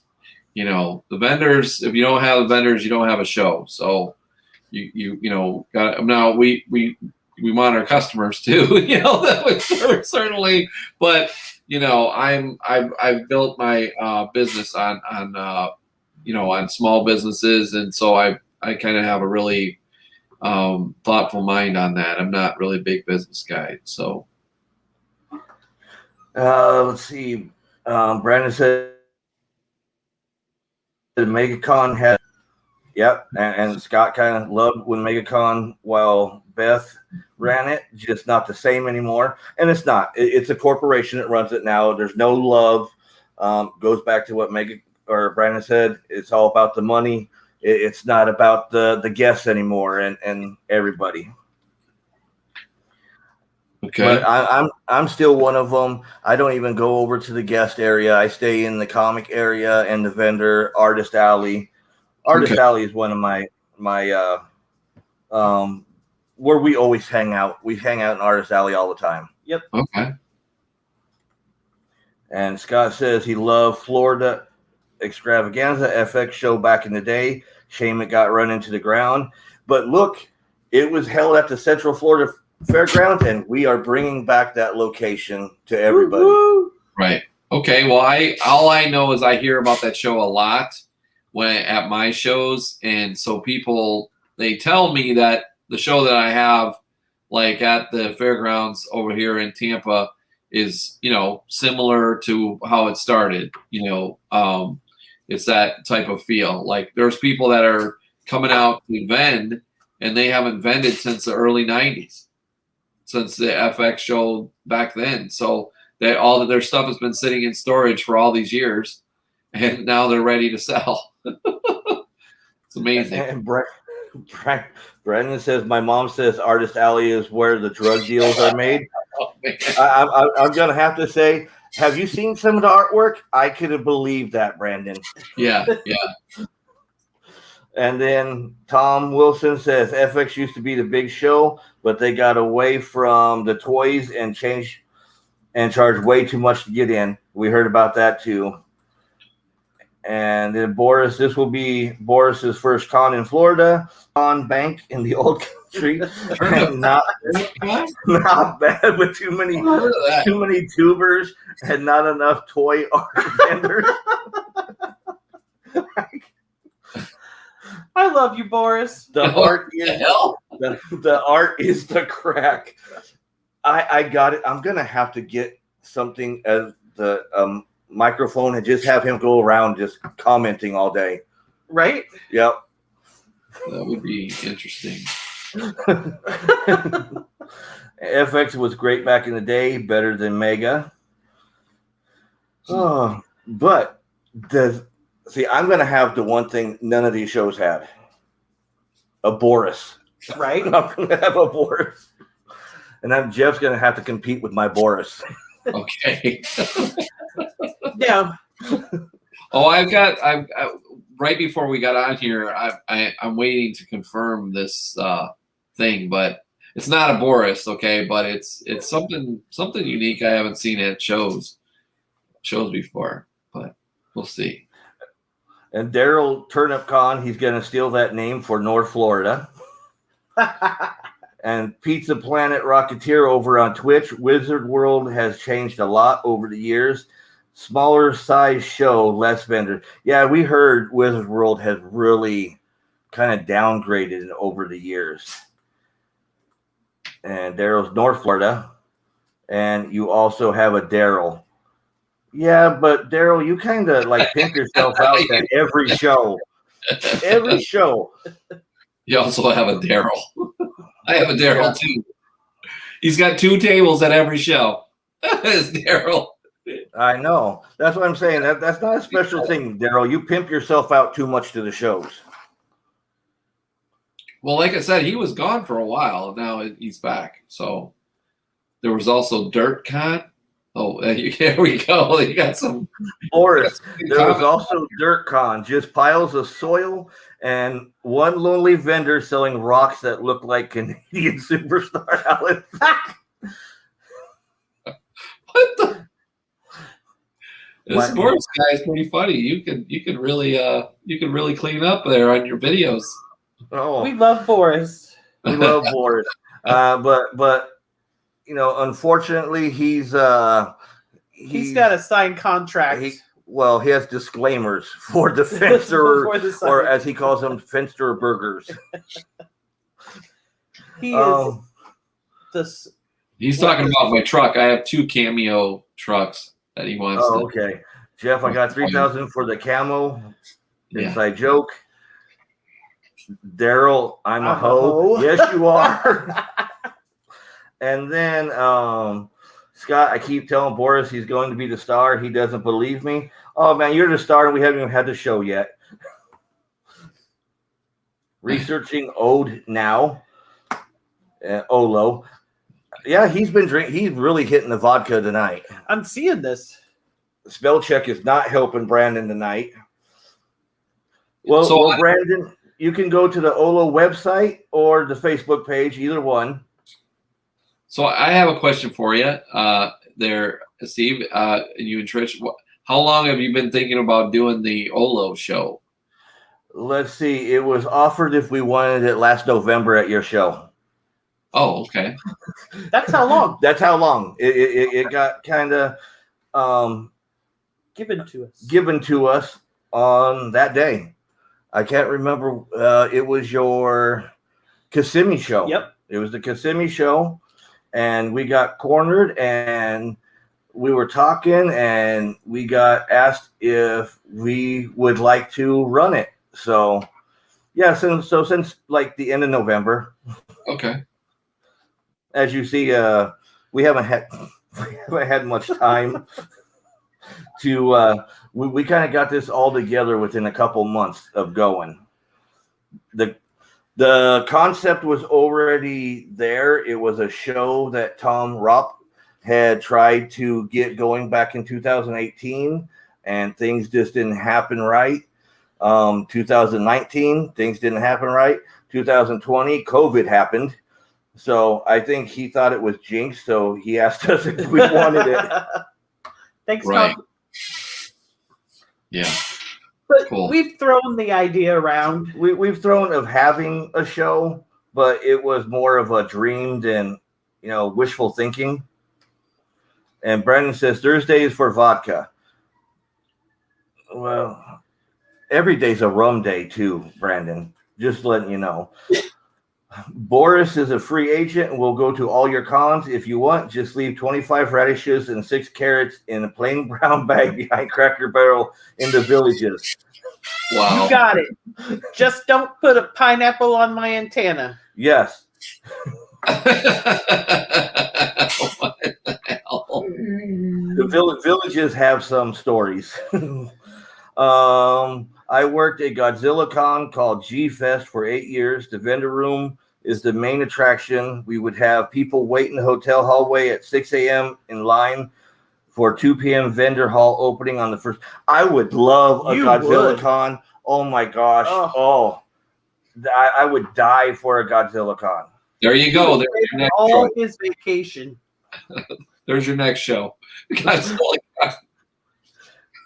Any more tables at the Olo show? Christopher, get hold of us after the show tonight. DM us, and we can talk more about that then. And Trish has broken the code for the Villages. I said nothing. Nothing. And then Tom Rupp says he put down the groundwork. Now the rest is up to both of you. And I think we're doing pretty good, but we're not talking about Olo. We are talking about Space Coast Collector Fest, February 28th at the Space Coast Convention Center. Early bird entry from 9 to 12 for $10. General admission $5 to after 12. Kids under 12 are free. Look at that. See, You're good at that. Yeah. Now, in addition to that, we do give out Hot Wheels at every show. I am very proud that we've given out over 900 Hot Wheels in the last year since we started. Nice. So I mean, got a Hot Wheels. We had It's probably for the kids.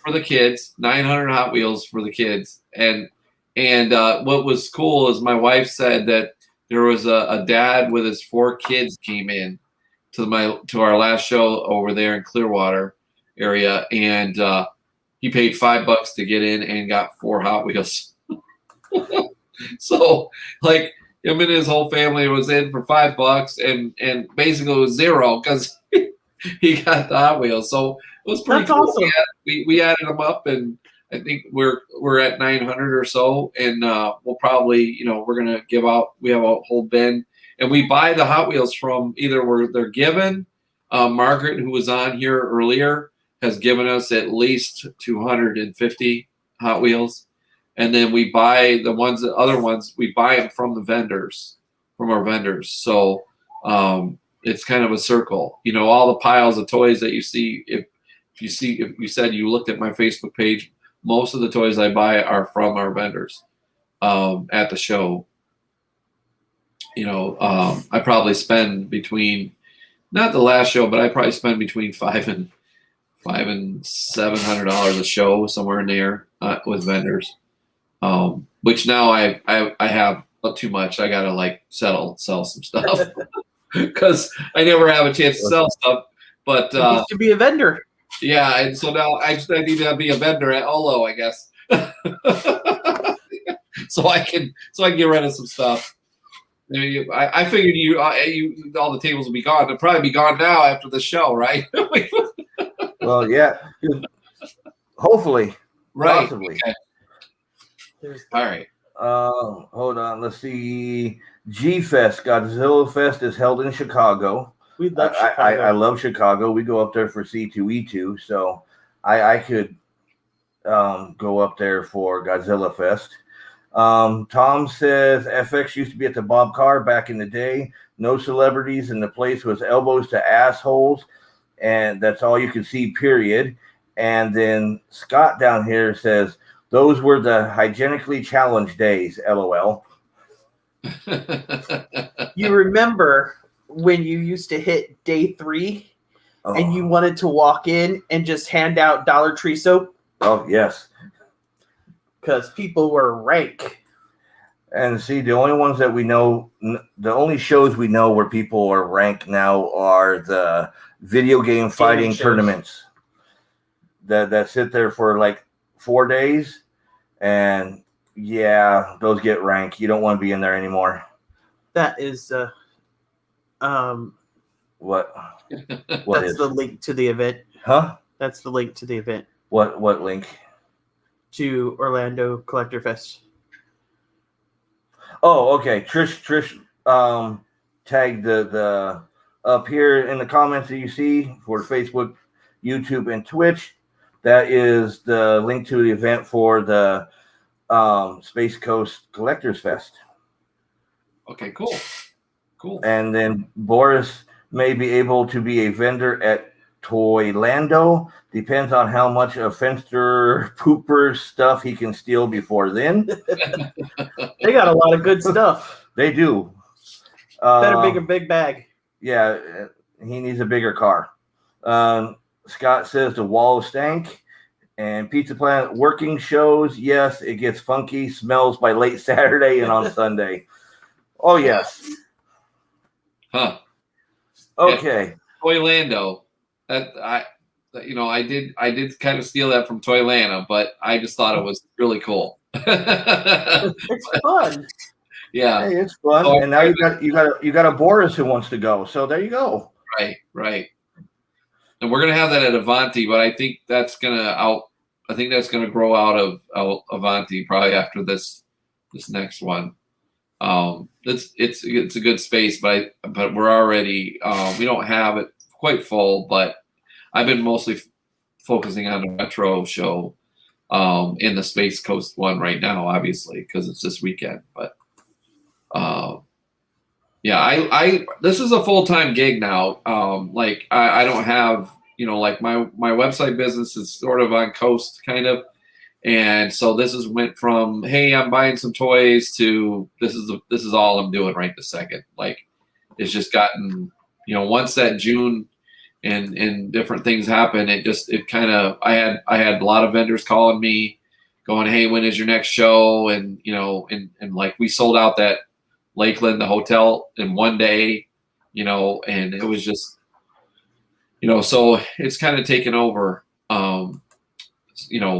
the whole my life basically. But that's good because I always wanted to have events. Always wanted to find something that I could just do events. Because I like the events basically. I think part of that comes from being a web person that works from home. You don't go anywhere, so on the weekends I always went somewhere. I had to go places. Yeah, we go places on the weekend, and I spend money, and then I get in trouble because I spend too much money, and then she has to shut up because I buy her stuff. Right. He does it on purpose. Oh yeah, I have it perfectly planned out. Is I buy her more stuff than me, so that way she can't complain. She can't complain. Right. Okay. She keeps like playing with the Wonder Woman over here. what earlier she was like this with the Wonder Woman. When I busted up laughing, she's like, oh, with the legs and everything. She had to pee. She had to pee, but she's sitting there playing. I think she got this at one of your last shows. Okay. Cool. We went to the Infinity Con Christmas thing, and the only thing we bought was my wife bought these 2 Snoopy Pops, I think, when we were there. Right? Snoopy Pop? No, I bought one. Oh, we bought one. We bought, well, whatever we bought, it was for her. I didn't buy anything. Because now Okay. I was trying to buy Iron Man from the Windu Comics guy, but it was too much. Now, Boris has a question for you, Jeff. Okay. What would you consider to be the crown jewel of your toy collection? Oh man, boy, that's tough. Right now, well, I really like. I probably have stuff that's worth more money now. But my Voltron, I have a die-cast early '80s Voltron. I don't know why I'm picking that out, but yeah. I mean, I have other more expensive stuff, but that one is something I wanted for a really long time. I got it at I didn't get it at the show. I got it at Big Red's toy store. You guys have been there, I think. Oh yeah, Love Big Red's vintage toy Vintage store. toy. Yeah, so it's a Matchbox Voltron. Everybody thinks of it as technically it's the earlier one. It's a Poppy Japanese version of the Voltron, but it's the same thing. But I would say, so I mean, that's not like crazy expensive or anything, but that's probably one of my favorite items that I have. Just to be the jewel of your collection doesn't mean it has to be the most expensive. It's what you covet the most. I did get this Iron Man though from Acme a little while back. Hot Toys. That is cool. Yeah. So, yeah, and then I would say the other thing would be like the first 12 Star Wars. With I have the stand, the mail away stand, and that's pretty cool. Scott wants to know where you find all the time for it, because going back to with everything that you do, he wants to know where you find the time for all of it. I again, that's what I don't know. This is all I'm doing. So I don't have, my kids are older. And so I don't, I mean, my daughter's graduating from high school this year. And then, so I don't have little kids or anything like that. And then, my other business is kind of doesn't take up a lot of time right now. And so that's, all I do. I've been organized. I've been doing shows. I did car shows before this. And then I've done other things. So I kind of have organization of the way that I organize things is maybe I'm just more organized or something. I don't know. Sometimes right now, and I'm driven. I would say, I mean, this is my whole life. Like when I tell people that they're going to do a show, and I respect you guys doing a show, because there has been other people that, have done, they want to do a show. But I mean, I literally eat, sleep, and drink shows now. And I mean, so I always tell people, if you're, if you're, let's say, you can do whatever you want. You're going to do a show in the same date or the same whatever. Just understand, I'm promoting. I'm not, I live for this kind of a thing. So, that's just, I don't know. I don't know if that's a good answer or not, but it's an answer. That's all that matters. Right. Yeah. Okay. Dante says, nice Voltron for the win. And Cool. then where is Big Red's? He's 50th Street, I think. 50th yeah, they're in Tampa. In Tampa. It's over by it's kind of by the college. 56th Street? Yeah. Okay, 56th Street, just north of Fowler. Well, Dante Trish will tag it into the comments, and that way you can go see it from there. And Scott says those Voltrons were awesome. My all-time favorite toys are my 75 AHI Universal Monsters. I'll never own the Creech, but I have the other 4. Boris better never touch them. And then Boris says, love that they had to stand before the figures with Star Wars. Poor kids got cardboard backing with your toys will be here next year for Christmas that year. Right. And then Daryl, well, it's that time. Steve, Trish, and all their unlucky listeners know Jeff is about to learn. I just started playing Right Said Fred's I'm Too Sexy for These Clothes. I told you. Always. He's in bed watching us. There's just something wrong with that. But we'll take the view, so that's all that matters. We'll take the view. And Scott says we were run ragged when we did one-day show Gilibration, but I totally get what you're saying. It has to be a full-time endeavor, which what we're learning. I mean, we have full-time jobs. We come back. We're working with Olo. We're working the Orlando Collector Deviants, and I'm working with the Drinking Wish show, getting all that ready for every week. So yeah, I totally understand that it takes a lot.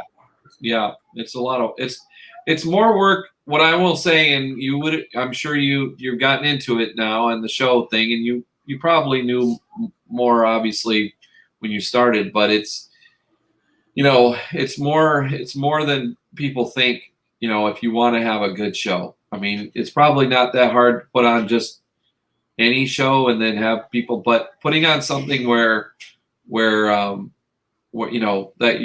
that are people going to bring people. I mean, you have a following already. And when I started, I had some car show people, but so I mean, it's I worry every show. Are people going to show up? Are we going to show up? And I just try to do my best to get people there.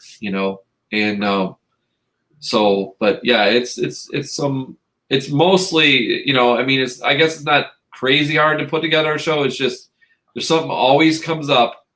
Somebody always cancels, like I just had the Batman send me a thing. I hope he's not canceling on me, but it's like something always comes up and you just gotta, show must go on, it is sometimes it's like stress. So oh yeah. And right now with the way the venues are, everybody there, they got all these rules.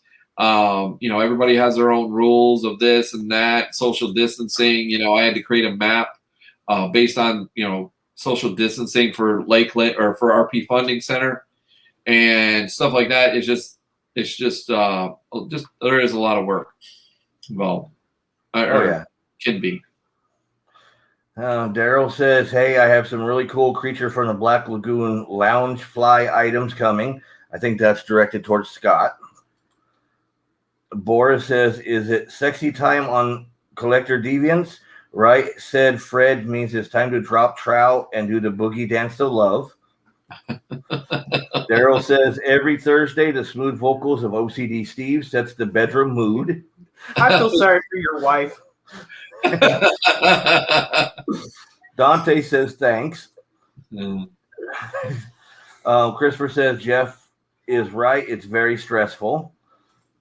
Boris says best toy I had was a shoots away. You dropped parachutes on rotating. I'm doing it with his accent now. Damn it. I hear that. He says you dropped the parachutes on a rotating plate from a plane that moved back and forth. Dick Van Dyke used to do the commercial for it.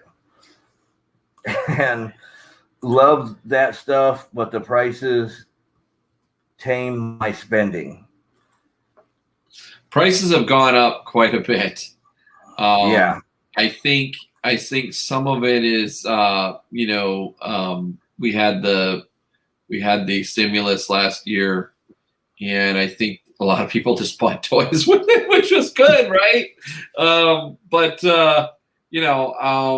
think that their stuff is coming down a little bit. I think, but maybe not. I don't know. Prices are, but they are, what they are, I guess, but, I mean, a bat, a GI Joe bat thing, hold on.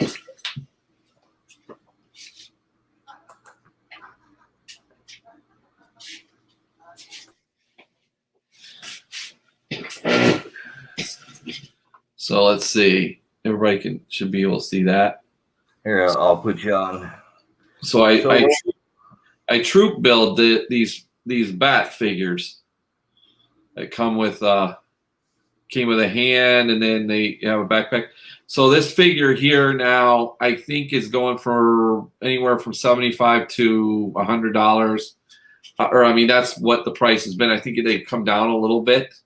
So this is an 86 bat battle android trooper. It has a little holographic thing here.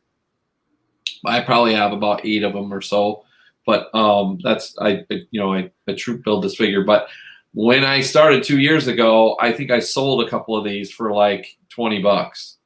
So they've went up, or $20 or $25. So they've went up substantially since then. One of the ways I got into this, I bought some Dreadnoks, some Joes, some GI Joe stuff, 82 to 86. Is what I collect, and now I have almost everything from the 82 to 86, including a flag, which I didn't mention as one of my kind of big deal toys. That is one of those. But I mean, I never even seen a flag before in person until I came on here, until I did my shows. So I went from having no Joes, or I had a shark, to having a huge collection of, and it's all because of the shows. Well, Scott says thank you for keeping the show admissions affordable. Still a very affordable experience for the fans. Yep. And Boris says the robot troops from Cobra. Yep. And I have to ask, what did you buy at Sci-Fi Bartow this last weekend? I don't know if I bought anything. Right now, I haven't bought a lot because I bought that Q*bert the week before. And something else. What did I get? Oh, the Spectre Gadget. I'm trying to think if I bought anything at. I didn't buy anything at Sci-Fi. I don't think. I talked to vendors, and I just right now this retro show is so. I got so much coming that literally I'm. This isn't a money making venture for this retro show. It's so big that I'm putting money in. Toy money and stuff, money that I'm making from at other things into that show to have it what you see. So right now it's just I spent the money on the week before on Inspector Gadget, and hold on, I'm gonna go get that, and then I'll.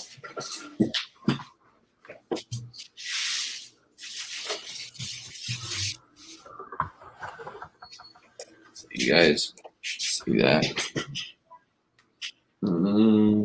Spectre Gadget. I haven't even taken it out of the plastic yet, actually. Need to do that.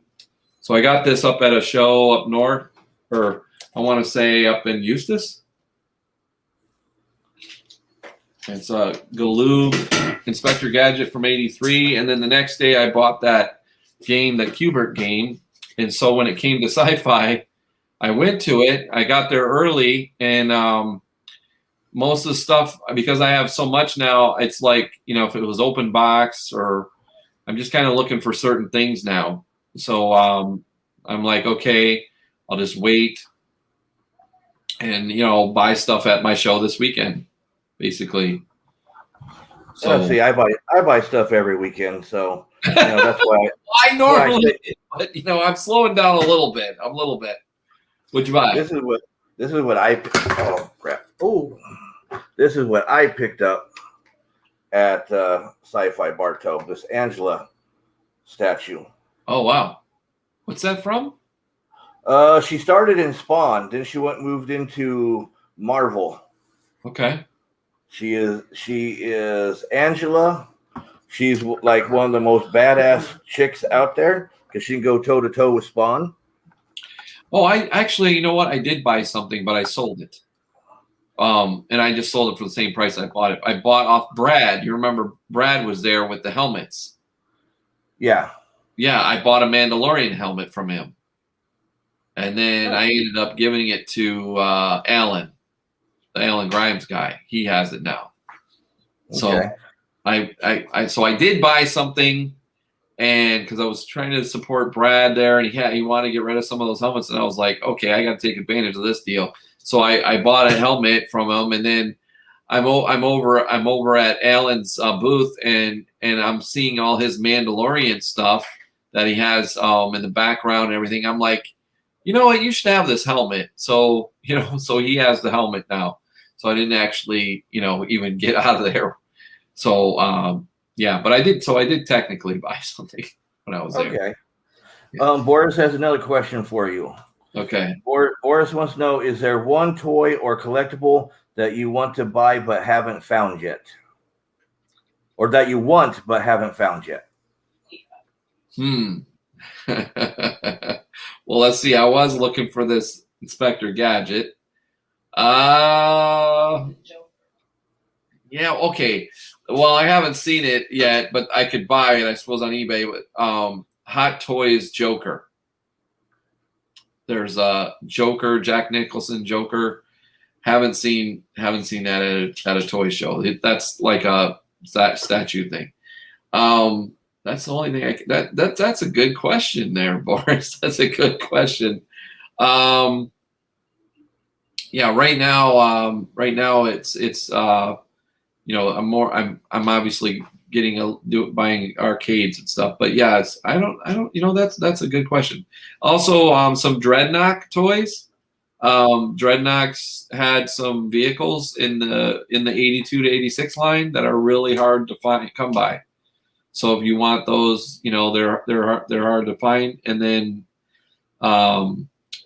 GI Joe, the gliders, like there's gliders from the first year, Cobra and GI Joe. Those are really they're expensive if you do see them.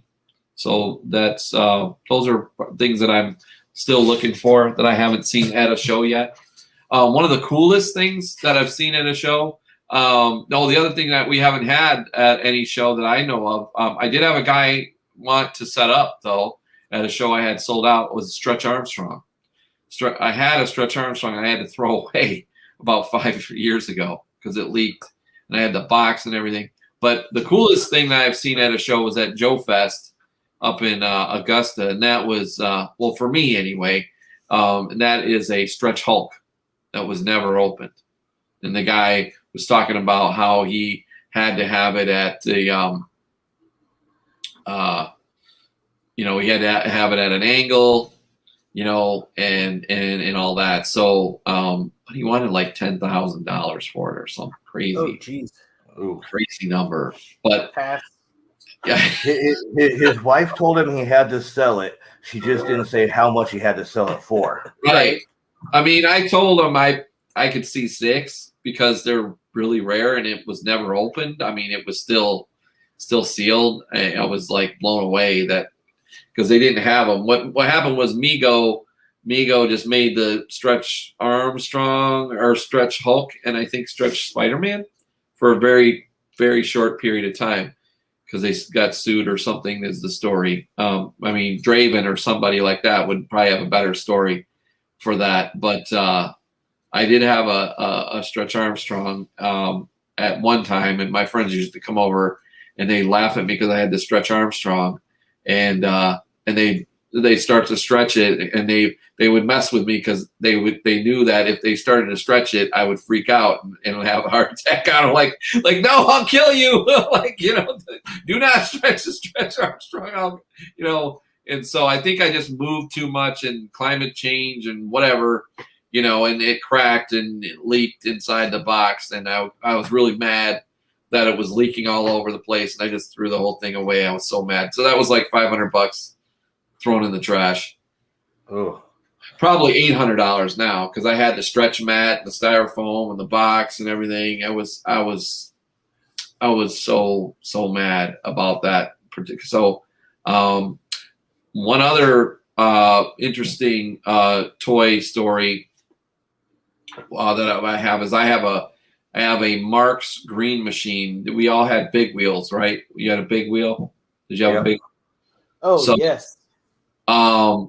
So they made this thing called the green machine. And earlier in the 2000s, Huffy came out and they redid it in the metal format or whatever.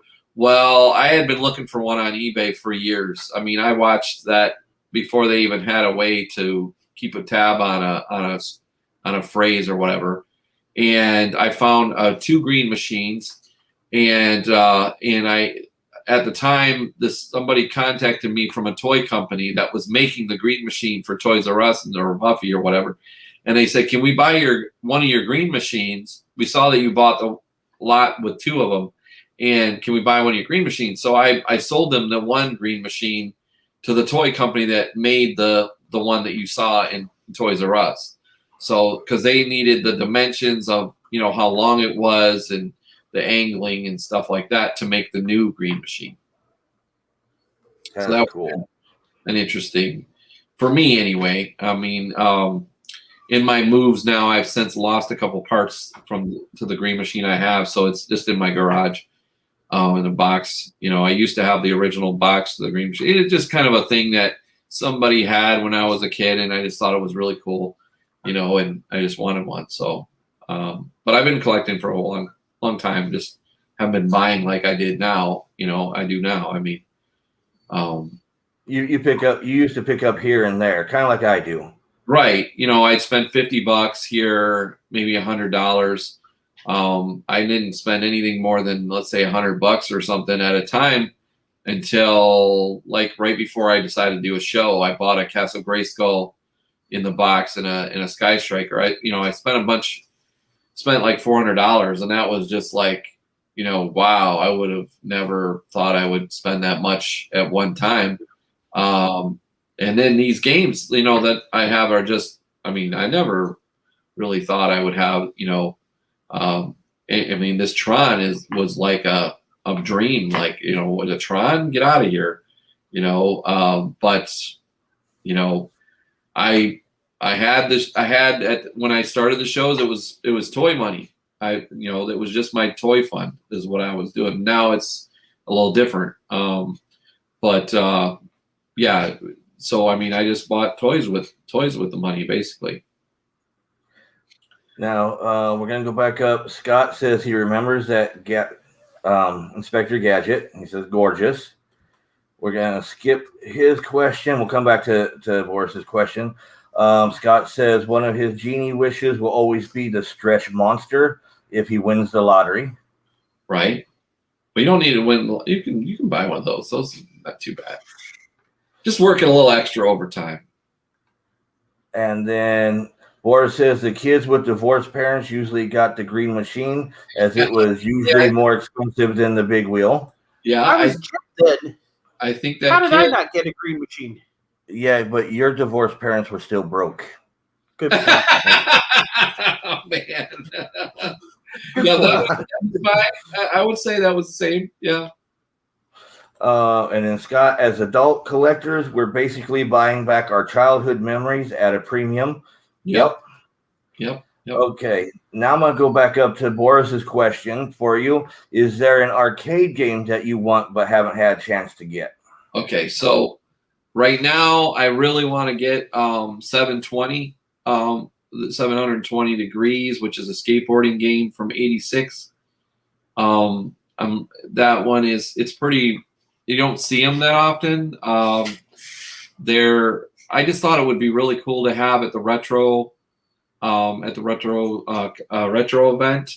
That, and I was always sucked at the game, but now I understand what you're supposed to do. It just screams the '80s and that era. It has the boombox at the top, and then it has the circle. I don't know if you guys have ever played that. That, and then there's another game from that era. Most of the stuff I have is from 82, 83, but the other game you would really want to buy is a Road Blasters. So I have. It's like I love that. That was one of them that I loved back then too. Yeah, Road Blasters. So those two are ones I really would like to get. Something else that I let's see, is a Gauntlet floor player. The original one would be cool, and then like a Tapper or something like that. But Tapper is pretty hard to. They're expensive. A bunch of the stuff is expensive now. Oh, the Tempest. I still don't have a Tempest. That was on my top 10. Originally, I planned on having 10 games, and they all would be games that you have to be in front of the game to get the full experience, like a Tron or an Outrun or a Tempest or something or Centipede. Something that the controllers are a big deal.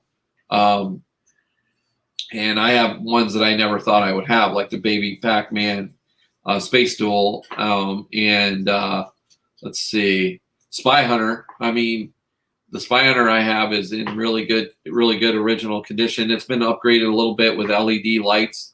LED lights where the weapons light up of what weapon you have on the car. That's been LED. Someone, the person I bought it from changed it to LEDs in there. But I never thought I would have a Spy Hunter. I mean, they're just I'm more of a driving game, car guy type thing. I have a pole position cockpit too, which heavy. I mean, it's just stupid heavy. But I play it every once in a while. I don't play it all the time. But yeah. I think the driving one me and Trish would get was that Cruisin' USA. It was the dual one where you could race your friend. And me and Trish, even before we got married, used to go to the arcade and play that against each other. Yeah, there's those are around. Those are around right now. I'm on the list, and unless you see it in person, I don't know if you guys have seen that. I'm on a list, waiting list for Guns N' Roses pinball. And I mean, it's stupid money. I'm going to have to sell a bunch of stuff probably to get it. But, I'm not going to tell you how much it is, because if I say that, then you're going to go, you're out of, but you have to see the game in person. If Brandon was still on here, he would probably agree with that. But the Guns N' Roses pinball is crazy. Well, you're going to end up having to get a new house to store all this stuff, right? No, I just bought this one in April. So, no, I just have to get rid of some stuff. And really what is going to happen is I have shelves with toys on it behind me. Let's see. See back there, you see some shelves. Those shelves are going to move, and all the games are going to move over there. The toys are going to have to go upstairs, I guess, or something, or I'm going to have to thin out some stuff. I also thought about displaying, because eventually I'd like to get the Hot Toys Batmobile, which will be at the retro or Super RetroCon. We're gonna have a Hot Toys Batmobile on display and a Batman 89. We're supposed to have the full size 89 Batmobile, but so I was thinking about taking the flag down and putting the Batmobile there, because it literally is really big, I guess. Haven't seen one in person, but I'm told they're really big. I mean, if you can put a 12-inch Batman in the Batmobile, so imagine how big the Batmobile must be if you can put a 12-inch size Keaton Batman in there. So I mean, that thing has to be like just huge, Oh yeah. 6-foot table or a 4-foot table at least. Boris says, in old country, there were no real driving games in arcades. You got to play Wagon Racer and Bicycle Fury. Never heard of those. Have you heard of those? I haven't heard of those because I'm not from the old country. Oh, old country. Yeah, we're not in the old country. We're just from the Midwest country. Yeah, we're from Midwest country. I wonder if Bicycle Fury is anything like Paperboy. Yeah, Paperboy. Yeah, I have a friend that has a Paperboy right now. I thought about trying to buy that, but that's another hard game. It's in the same realm of that 720 game, and Road Blasters is another one that's in that. Technically, it's in the same time frame era, and they're all by Atari. So all three of those games were made by Atari games. Yeah, wish I had your hat on. Where'd you get that? Well, I picked that up at Bell's Outlet this last weekend. Oh, okay, cool. I'll have to look that up. Because I actually collect hats, so and it's one of those. And as I was going through what hat I was going to wear tonight, I'm like, I'm with Jeff. He's about video games, so Atari hat it is. Right. Cool. So I knew you'd at least appreciate the old school Atari there.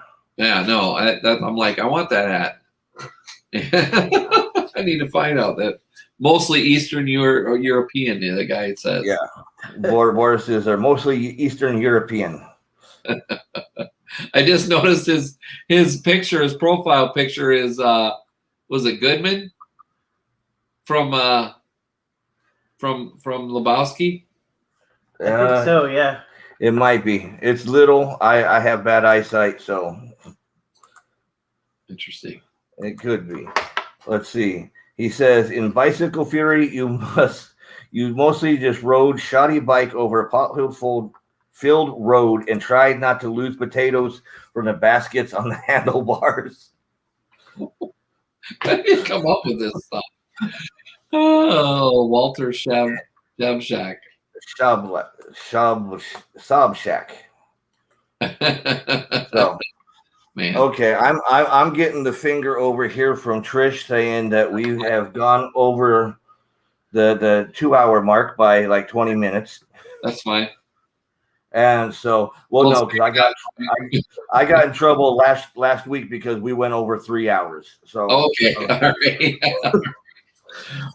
Is there before we go? Is there anything that you want to? And Boris says from Lebowski, yeah, the big Lebowski. Is there anything you want to shout out? I'm going to throw your shows back up there again if you want to shout those out. And yeah, so we'll just go real quick, go through them. So, I don't have the March 28th on here because this is actually one thing I want to just put across is that this schedule is only really has been shared with vendors. I haven't put this out to the public yet. So this is something I've shared with vendors. So that's why February 28th is not on here. You'll notice the date at the top says 2 days ago. So our big show besides this weekend coming up is the Retro SuperCon or Super RetroCon. I've changed the name. We will have Jake Snake Roberts. We got Daniel, and then we have the Adventures in Babysitting guy has bowed out, but we have the Clerks guys, the people at Clerks. Now, real quick, Kevin Smith will be in town that weekend. He is putting some figure thing he's touring the movies figure from the movie that's in Jay and Silent Bob Strike Back. His mother, I guess, lives here, so in Orlando. So he will be in town that weekend. So I mean, there is a small inkling of chance, I suppose. I'm going to put some feelers out that he could stop in at the retro show. I don't know that. This is just my idea. And then we'll be at Longwood at Star Wars. Where anybody who's been to our Star Wars thing, I hope to make that a bigger show. But it's just parked at Longwood right now at Acme. Those are really good shows. It's a good turnout. And if you're into Star Wars, and then I'm doing our first 2-day show, and we're gonna have some surprises, some add-ons there. We're in a different building than we were in November. In fact, we moved. Due to the fair being moved from February to April, we're going to be in a new building for just this show. We may actually even be bigger than we were in November. So right now we have 15,000 square feet, and it's almost sold out. April is. So we may be getting a bigger space. That's something I'm thinking about. May is a new show. I'm hoping to bring Jacksonville. I'm hoping to bring our style, Florida Toy Show's style show to Jacksonville. I think that is they're doing shows up there, but I just think that I can bring something to that area that they haven't had in a while. And I'm trying to get my Orlando vendors and some of the really other great vendors that I have, and Ola will have, I'm sure, to the Jacksonville area. I think that's underrated area. Toylando is a new show. That's our spring Orlando show. It's a little late, but that's going to be it until August, which is our third anniversary show. The Lakeland Toy Spectacular, and that we will have at the RP Funding. That's going to be 14,000 square feet. And I can't believe we're at the RP Funding Center. It's really going to be cool. And we're back at Avanti in October, and then we are back at the fairgrounds in Tampa for our last show of the year. Unless we do some kind of Tallahassee or something like that, that'll be the last show of the bigger show of the year. We're going to fill in. We have a Pops on April 25th, and Pop show, and then we'll probably do a couple other Acme shows. But this is the whole schedule for the year, basically. And I wanted to try to get that out there as soon as I could. That way, other people that are doing the shows or whatever. So these are our shows for the year, and we hope everybody can come out, especially to this weekend. We have some great toys. We have some great stuff coming this weekend on February 28th in Cocoa, right off 95.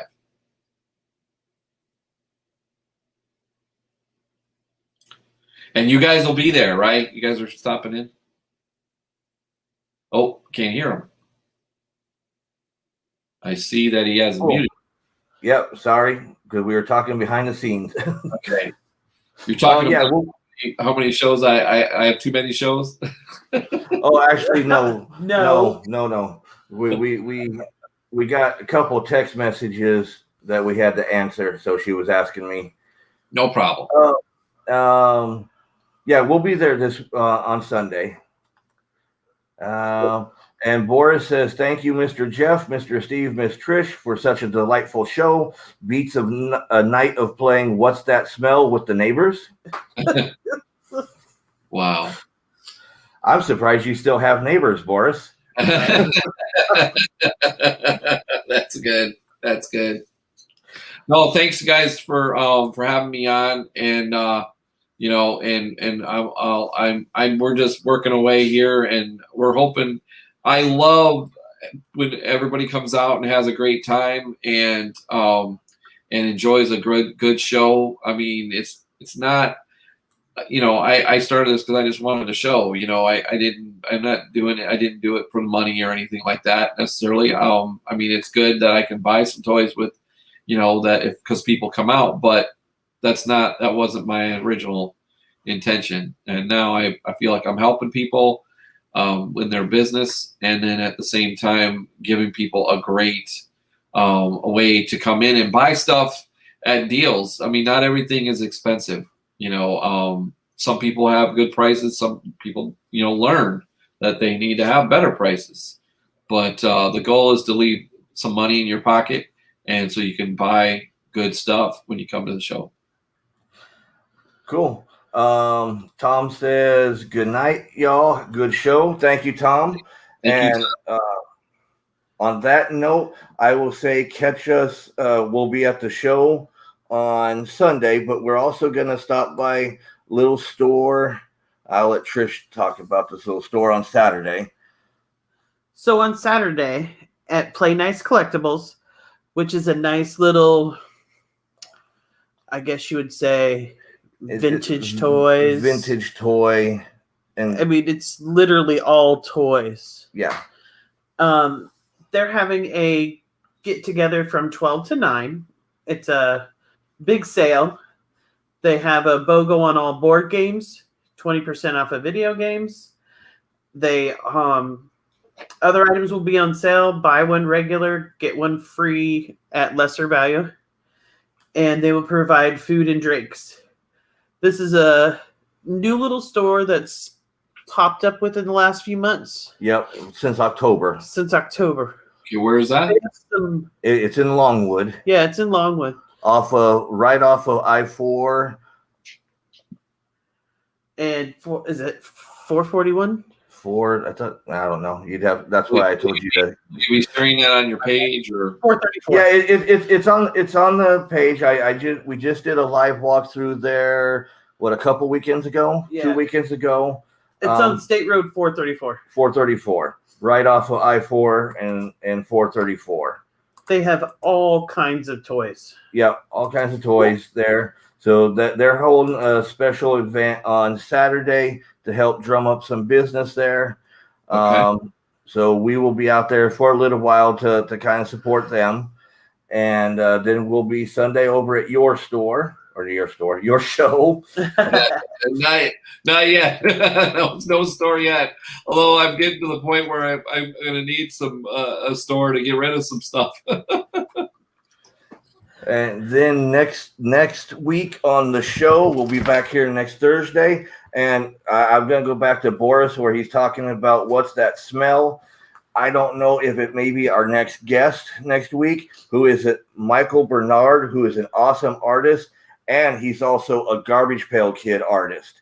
He's worked with Garbage Pail Kids for a few years, which is a big thing for me. I'm so happy to have him on because I love Garbage Pail Kids. Awesome. I grew up with them, so me being able to have him on the show next week is just like blowing me away. I remember when the first line came out, Garbage Pail Kids. That was this like craziest names, you know. I mean, they got a little nuts on the other series, but that first series for sure was just amazing. Oh yeah, so. Like I said, come join us next Thursday at 8 Eastern, and we'll talk with Michael Bernard. He used to be here from Florida, moved over to to California. California. And so he's going to be talking to us from California. So we're lucky to have him on next week. Let's see what Boris says on the final leaving. Boris buses them in from Polk County. Last week's smell was old cheese and sock from a Goodwill donation box. But thank you, Mr. Jeff, for putting on all those great conventions. Thank you. Okay, guys, and on that note, we will talk to you later. See you Sunday. Bye, guys. Bye now.